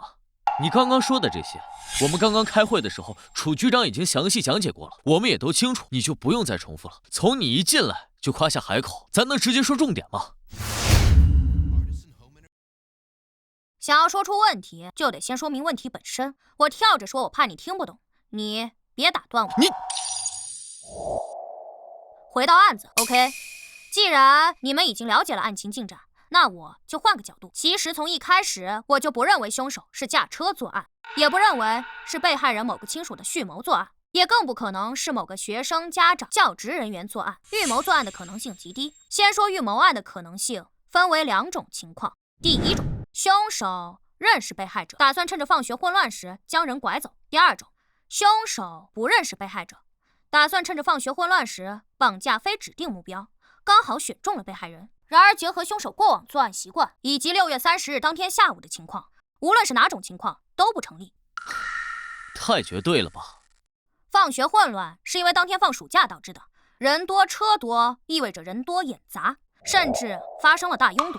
附近多个路口有交警现场指挥。在这种情况下，我认为无论是拐卖者也好，绑架勒索者也好，亦或者本案凶手，选择谋划当天作案的可能性极低，其风险过高。基于这一点，凶手驾车作案的可能性也极低。首先是大拥堵，短时间走不掉不说，他的作案行为很可能被某个行车记录仪拍下来。其次是现场路况，车是无法开进附近巷子的，如果想要离开现场，必然经过某个主路口监控。而凶手既然是515系列案的凶手，那他就应该知道警方对他的侦查力度。凶手当年连续作案10多起，依旧逍遥法外。我必须假定他拥有极高的反侦查能力。我能想到的，他一定会想到，他不会给自己留下那么多的破绽。确实有点道理。那你又怎么确定凶手非其他同学家长或者教职人员呢？这未免太绝对了吧？因为凶手大胆。大胆？凶手处理尸体的方式是埋在浅湾海滩的岸边，那可不是什么荒郊野岭。凶手并未毁尸灭迹，甚至留下了自己的 DNA 生物样本，包括那颗烟头里。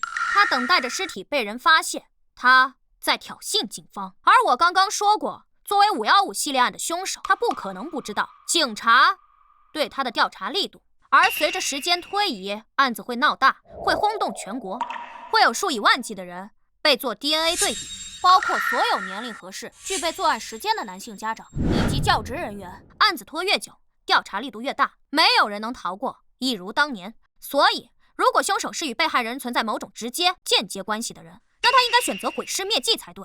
可他没有，更不可能会被专案组拿到 DNA 样本。可我们偏偏找到了。你听得懂我在说什么吧？照你的意思，检察组就不用再查了。排查了那么多人，在你的推理当中，竟然没有一点意义。我有说没有意义吗？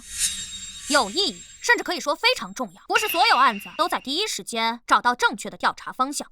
刑事侦查就是要在无数错误可能中寻找最接近真相的结果。小朋友，你连受害人有几个都记不清楚，还来教我刑事侦查？专案组近日来的大规模排查，为本案调查解决了很多问题，意外、巧合以及完全不可预知凶手的心理状态。意外也好，巧合也罢，他可能确实开车了，本没想作案，但这世界上总会有一些极小概率的事情，一系列无法预知的情况促成了最终结果。当机会就在眼前，他只需要一瞬间的心思摇摆。而凶手的心理状态，据我对凶手的心理侧写，他时隔20多年再次作案，极大可能是生活出现了巨大变故，家庭或事业使他再次走了极端。在这种情况下，我无法预知凶手是否出现了某种，比如说自毁倾向，或者说是变态。他想要跟警方玩一场游戏，比一比，在警方抓到他之前，他究竟还能再做几案。他是一个变态，他很可能会做出反逻辑的行为，所以我无论怎样推理都有可能是错的。而专案组的大规模排查帮我弥补了这部分。我没有错，那种极小概率的事情并没有发生。他没有开车，他与被害人没有直接间接关系，他依旧对陌生人随机作案。结合现场环境来看，他应该是步行走出巷子，站在巷子里，刚好看见被害人突然有作案的想法，亦或者是被害人主动走入巷子，比如想跟某个同学开个玩笑，躲在巷子里，然后突然跳出来吓人一跳，刚好被巷子里的凶手看到，等等情况。而在案发的第4天，我看到了京城送来的515档案，大概翻了1天，我在其中找到了一个重大调查错误，或者说是新线索。真是够了，错误！你就翻1天，就敢说当年的调查有重大错误？你是神仙吗？1天时间能翻1卡车的档案，简直是胡闹！表舅，就这么让一个孩子在台上胡言乱语，我看滨城是越来越不像话了。表舅，周末我跟你说过多少次了，工作的时候称职务。坐下。啊，是。陆总监，他是远房亲戚。自从他给我当助理后，聊起了他的老家，发现我们祖上还有些关系。你说完了，我可以继续说了吗？小朋友，我倒是很想知道，当年几千人查了3年的档案都没有破案，你仅查了1天，能发现什么错误？而且还是严重错误。你好，警方办案，借用一下你家窗户。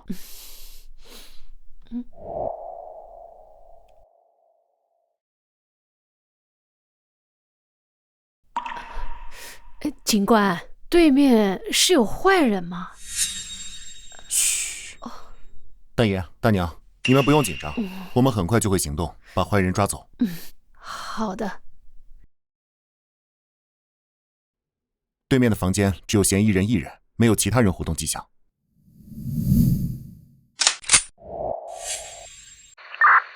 对面的房间只有嫌疑人1人。收到，继续盯着。到目前为止，没有什么发现。魏组长，环境比较复杂，我们得这样过去。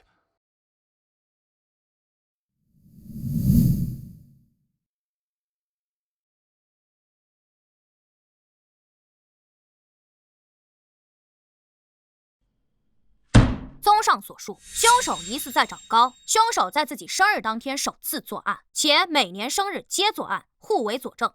凶手作案时是青少年的可能性极大。青少年。还有，按照他过往作案习惯，既然他今年已经再次开始作案，那么今年的马努阴历6月23，也就是3天后，他必然会再次作案。青少年，对呀，青少年。楚署长应该马上派人，哦不，总监，我立刻带人去京城，亲自调查学生档案和当年的户籍。不劳你费心了。你怎么不早说？这么重要的线索，前几天你已经发现了，为什么不及时汇报？而且凶手马上要再次作案，你故意隐瞒，这样是会耽误破案进度的。你怎么知道我没说啊？你蛔虫啊，天天跟着我。你在做出推论当天，我与庞总长便讨论过，他因此连夜回了京城调查。但实际上，这条线索可能有用，也可能没用，因为在那个时代，普遍存在一种情况。为了上学而改变年龄，也就是说，凶手过的是自己的真实生日，但其登记上未必是真年龄。一旦如此，这条线索很可能会断掉。可时间不等人，所以我不得不做2手准备。根据我的推理，结合专案组排查情况，我已经可以确认凶手大致的活动区域。我实地调查过周边监控，包括商店监控。在罗珊珊刚失踪时，辖区警所便走访调查过。而随着尸体被发现，进行了更大范围调查，却没有任何发现。以如今社会的监控密度，他竟能避开所有监控以及目击者，包括附近商店老板、店员、来往客人，他还是不行的。不同于广场、公园、景区等场所，监控设施很多年才会更新一次，而街道、居民区、商铺等监控会受到城市规划的影响、经营情况等影响，经常发生变动。可他完全避开了，这说明他长期在那附近活动，可能是工作原因，他有可能就住在那儿，或两者兼有。他对那儿熟的不能再熟了。而如图所示，我还真找到了2条能够完全避开所有监控以及大部分人的路线。路线有重合，姑且算2条吧。走的不是巷子，是背街。街区极为老旧，多年前就有拆迁传闻，很多人都搬走了，以至于非常冷清。但人再少，哪怕是巷子，长时间徘徊也很可能遇到路人。凶手绝不可能带被害人走太远，这说明他没有在赌，这更加证明了他就住在那儿，或者说是有了落脚点。考虑到6月30日放暑假，学校提前放学，时间与居民上下班买菜时间刚好错开，凶手应该知道在那个时间点很难在巷子里遇到人，所以他才敢突然决定作案。因此结合以上推论，在庞总长回去调查的这几天，我去那附近转了转，这也是我为什么穿成这样的原因。我必须要先声明一下，这部分是我的擅自行动，我并没有提前告知任何人。其次，没有危险。实际上，在最开始时，我确实有冒险的想法，但被阻止了。无论从法律还是道德上来讲，都不该是我去，这一点我很认可。但当我看过515档案后，我改变了主意。既然凶手如此追求仪式感，那么距离他生日太近的时间反而不会有所行动。我的目的是想让凶手注意到我，哪怕只是远远的看我一眼。我这副装扮本就很吸引人，哪怕就算是普通人都会多看我一眼。2个问题，你问。第一个，就算没有危险，那你又怎么保证凶手当天正好会下落，而不是去其他地方？第二个，就算他看到了你，就像你说的，正常人都会多看你一眼，那你又怎么能认出真正的凶手呢？简直是荒谬。第一，专案组在主街那边排查，凶手大概率会关心进度，但他连挑衅警方的事情都做得出来，我不觉得他会躲出去。而且从被害人尸检报告上看，检测到酒精成分，应该是被害前曾被灌过酒，这是515系列案从未出现过的情况。这说明最近他开始喝酒了，或许是近些年的习惯。再考虑到他是遭遇变故才再次开始作案，他甚至已经开始酗酒，而与尸体一同被发现的还有一颗烟头，这说明他既抽烟又喝酒。他总要下楼买吧？刑事侦查不试试怎么知道？更不要说这种极大的可能性。第二，我能记得看到过的任何事、任何人、任何细节。如果一个人频繁多次的看我，哪怕相隔多日，我都会记得。这是我的个人能力，我并不需要向你证明。牛皮吹上天了吗？时间差不多了，那我就加快讲一下。在今天上午，我再次收到了庞总长发来的调查档案，这次一共有3份，其中这一份。这个人就是凶手。凶手？他就是凶手？他是凶手？在京城附近周边地区，同年同月同日生的人有很多，但庞总长的调查是仔细的，在他那一步就为我排除了许多。虽然有的人年龄与生日符合，但长期在其他城市活动，不论是手机号还是信用卡都可以证明其近些年并不住在槟城。还有的上大学的、开公司的、早亡的等等。排除很多后，他前后一共给我发来了8份档案，每一份都有问题。比如这一份，卓磊，男，1986年公历7月29日，阴历6月23，曾就读于京城高级学院。2004年5月26日，因故退学。当年18岁，正在上高3，距离毕业考试只剩下1个月。而他的身份信息到2008年初后再也没有使用过，手机被停机收回，没有购票记录，也没有办理过银行卡。我认为凶手是舍弃了自己过去的身份，通过了一些非法手段获取了新的身份。等等，好烦呀！你刚说这8份档案都有重大嫌疑，那你怎么确认那他就是凶手呢？那你记不记得我才说过？我记得，这是我根据凶手18岁时模拟画出来他如今的相貌，这能让我更好的回忆。考虑到被害人的体重、凶手挖坑埋尸等情况，他身体应该不错，不会太胖。我画的稍微有些发福，也能更好的看出来符合中年人的面部情况。而这个人我曾见过。4天前下午3点半左右，3道巷，我在将瓶子递给环卫工时，他从巷子尽头 T 字路口经过，身穿灰色上衣、绿色长裤，正在打电话，曾看向我。还有3天前10点17分左右，他正在九干街正恒五金店门前正在抽烟，并看向我。还有今天上午南道街街角的炸鸡店，我才吃完饭出门，他与我擦肩而过，撞了我一下。另外他还有一辆车，曾停在五金店门前，以及出现在了炸鸡店附近路边。但我不觉得他第3次是跟踪我，不然早被我发现，应该就是又遇上了。他注意到了我。至于他为什么撞了我一下，我很难揣测他的变态心理。你这是在讲故事吧？这些可都是你的个人记忆，你只是记得，那证据呢？想要证据是吧？我满足你。我根据凶手的车牌号以及五金店牌匾上的电话号码做了对比调查，车主与店主是同一人，这是他如今的户籍信息，名叫丁瑞鹏。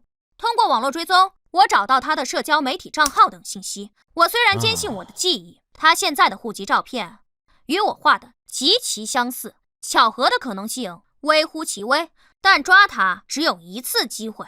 我还需要更确凿的证据，比如这个，这是他去年7月28日的社交动态，却不是他如今证件上的生日时间，而是马努阴历6月23。他依旧在过自己的真实生日，并一定对亲朋撒过谎，编造了日期与证件不符的原因。就比如说，当年为了上学而改了年龄，桌子上有2只碗。根据户籍信息，他3年前就已经离了婚，前妻已经离开本市，2人无子女。而从他3年前更新的动态来看，这个给他做饭、陪他吃饭名叫小玉的女人，就是他3年前的出轨对象。而今年的5月17日，他发了这样一条动态，2人必定闹掰了。虽然无法知道具体发生多大矛盾，但这不重要，仅从容貌、生日、近期变故等等情况来看，我不相信还有任何巧合成分，他就是凶手。而让我更加吃惊的，凶手的变态程度竟然超乎我的想象，他竟然在网络上留下了他作案的直接证据。在今天上午，我在查看凶手关注列表时，发现了一个账号位数极少，注册于00几年的老账号，名为 X。我点进去看了看，注册于03年，停止更新于07年，更新内容也不多，一共10几条。而凶手现在的账号注册于09年，他为什么要关注一个早就不再更新动态的僵尸账号？这是一部分人的习惯。当一个人持有多个同平台账号时，为了怕忘记老账号以及小号的登录信息，所以选择自己关注自己。而我当时便认为，这个账号就是他当时学生时代的号。我通过了一些技术手段登录上了这个账号，在里面找到了一个隐藏的私密相册，包括他今年6月初上传的罗珊珊在内，一共14名被害人被害过程的照片，被害人一共15个。2004年第一案的被害人照片并不在其中，这应当是他首次作案时还没有具备拍照功能的手机和相机，第一次是在极端情绪下作案，而之后他特意去购买有拍照功能的手机相机，为第2案做了准备。那还等什么？现在就要抓住他！陆总监，我现在就带人去。不必了。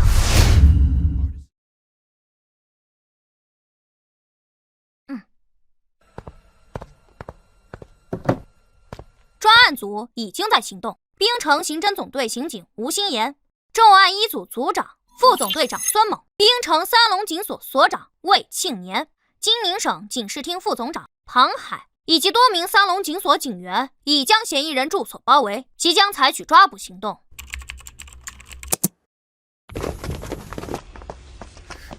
我是吴楠，听得到吗？听得到。赵叔。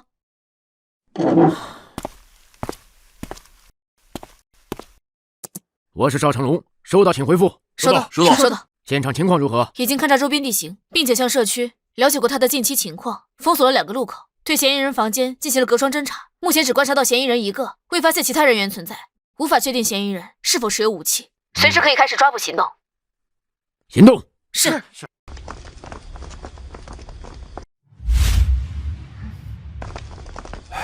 你们在滨城都是熟脸，我来敲门。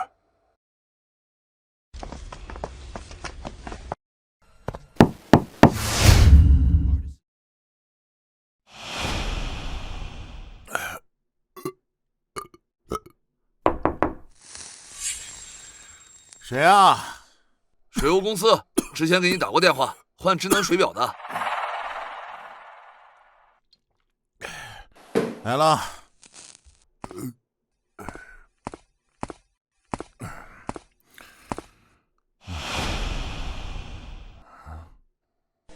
你好，麻烦开下门。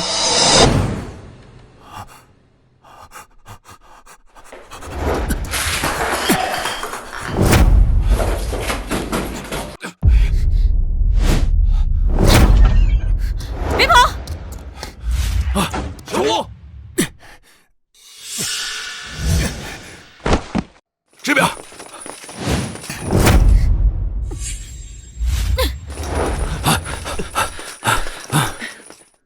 还跑吗？想死的都给我滚开！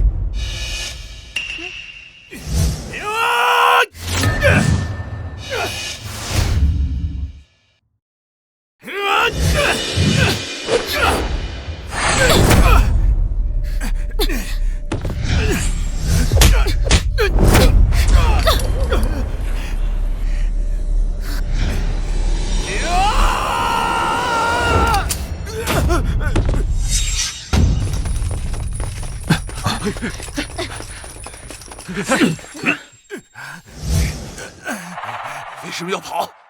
为什么要跑？说，你是不是认识我？庞海、徐作泽、周勇、江腾、叶桂兰，20多年了，你们还没有放弃找我？这些名字是？这是515系列案的骨干刑警，在515专案组结束调查后，从各地抽调来的精英离开，京城方面却从未放弃过，每隔几年都试图重启案件，包括私人调查，追凶20年，他们从未放弃过。报告队长，抓捕任务成功。收队。那么时间呢？那可是整整20年啊！哎呀，精彩，太精彩了！天才呀，真是天才呀！厉害！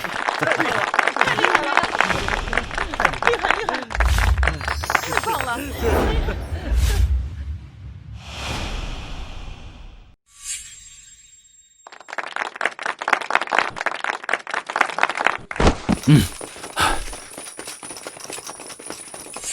报告队长，抓捕任务成功。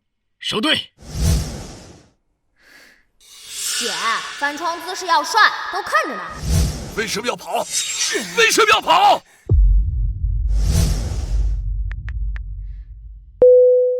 喂，姐，怎么了？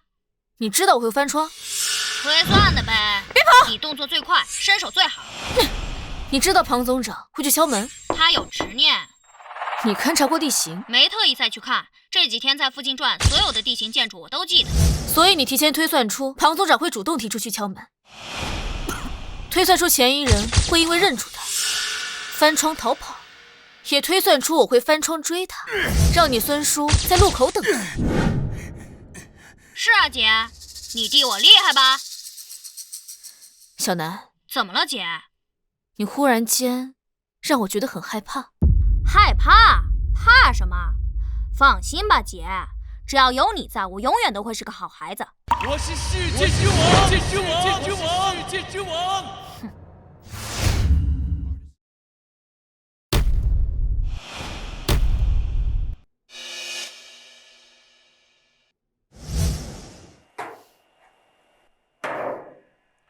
DNA 比对结果还有1天就出来了，哪怕是零口供，也够枪毙你几10次了。交代吧，为什么？时隔20年，你又带走了一个无辜的生命。我那天心情不好，他把我的钱全都卷走了呀！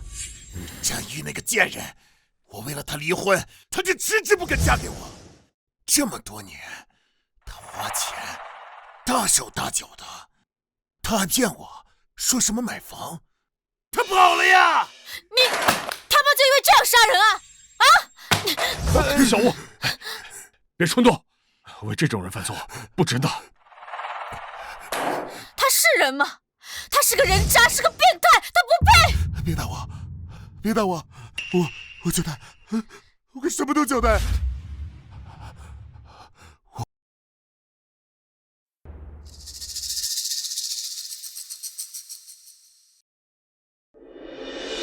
凭什么？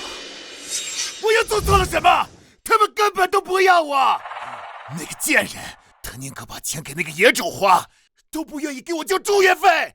他说看见我就觉得我恶心，看见我像看见了个狗东西一样，他想吐，他后悔把我给生下来。所以呢，就是因为你父母对你不好。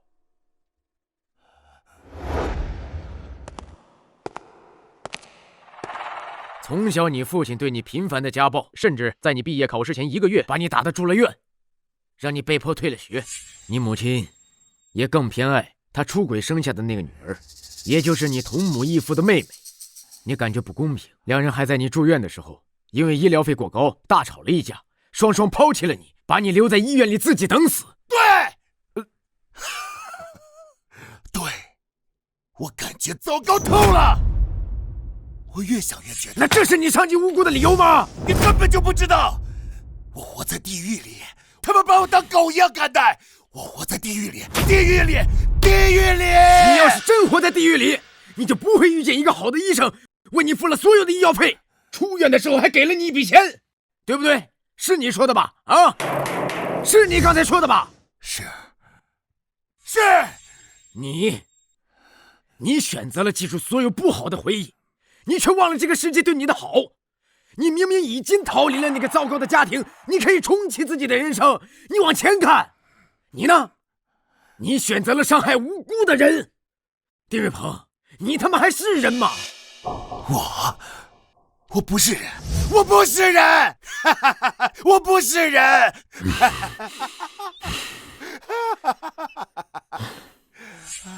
第一案后，为何还要做第二案？紧跟着后面所有的案子，把具体情况说一下。为何？为什么？愉快呀，非常愉快，这种感觉我从来都没有过。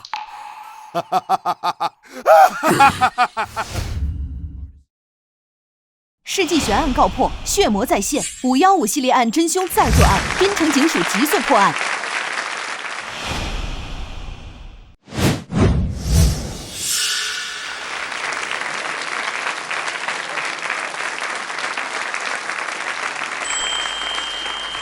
哎，那个吴警官，怎么了？说起来，我应该叫你一声学姐呢。咱俩一个高中的，我比你小2届。是要我电话号码是吧？小南跟我说了。不是，我不是要你电话。吴警官，你看能不能把南哥电话给我？啊？我问他要了，他嫌我烦没给我。你自己不也是警察吗？想要他电话号码，去警务系统查不就知道了？哎呀，我查过了，他很奇怪，系统里的关于他的联系方式都被删除了，所以他很神秘。不必了，他电话是多少？给我一下，我在系统里没找到他的联系方式。吴楠，听说你还帮了女孩子，超可爱的。对呀，带上嘛，带上我们看看，我们都没有看到，带上姐姐拍张照好不好？吴楠，你给我老实交代啊！我又咋了？你的电话号码为什么警务系统查不到？你是不是又黑进去了？别跑！我保证不打死你！别跑！舅舅又来电话了，希望我们能过去。爸妈，你们放心吧，小南他现在很聪明，而且他已经答应我，将来一定会成为一名警察。他虽然平时很调皮，但他很优秀，他未来一定会成为一名神探。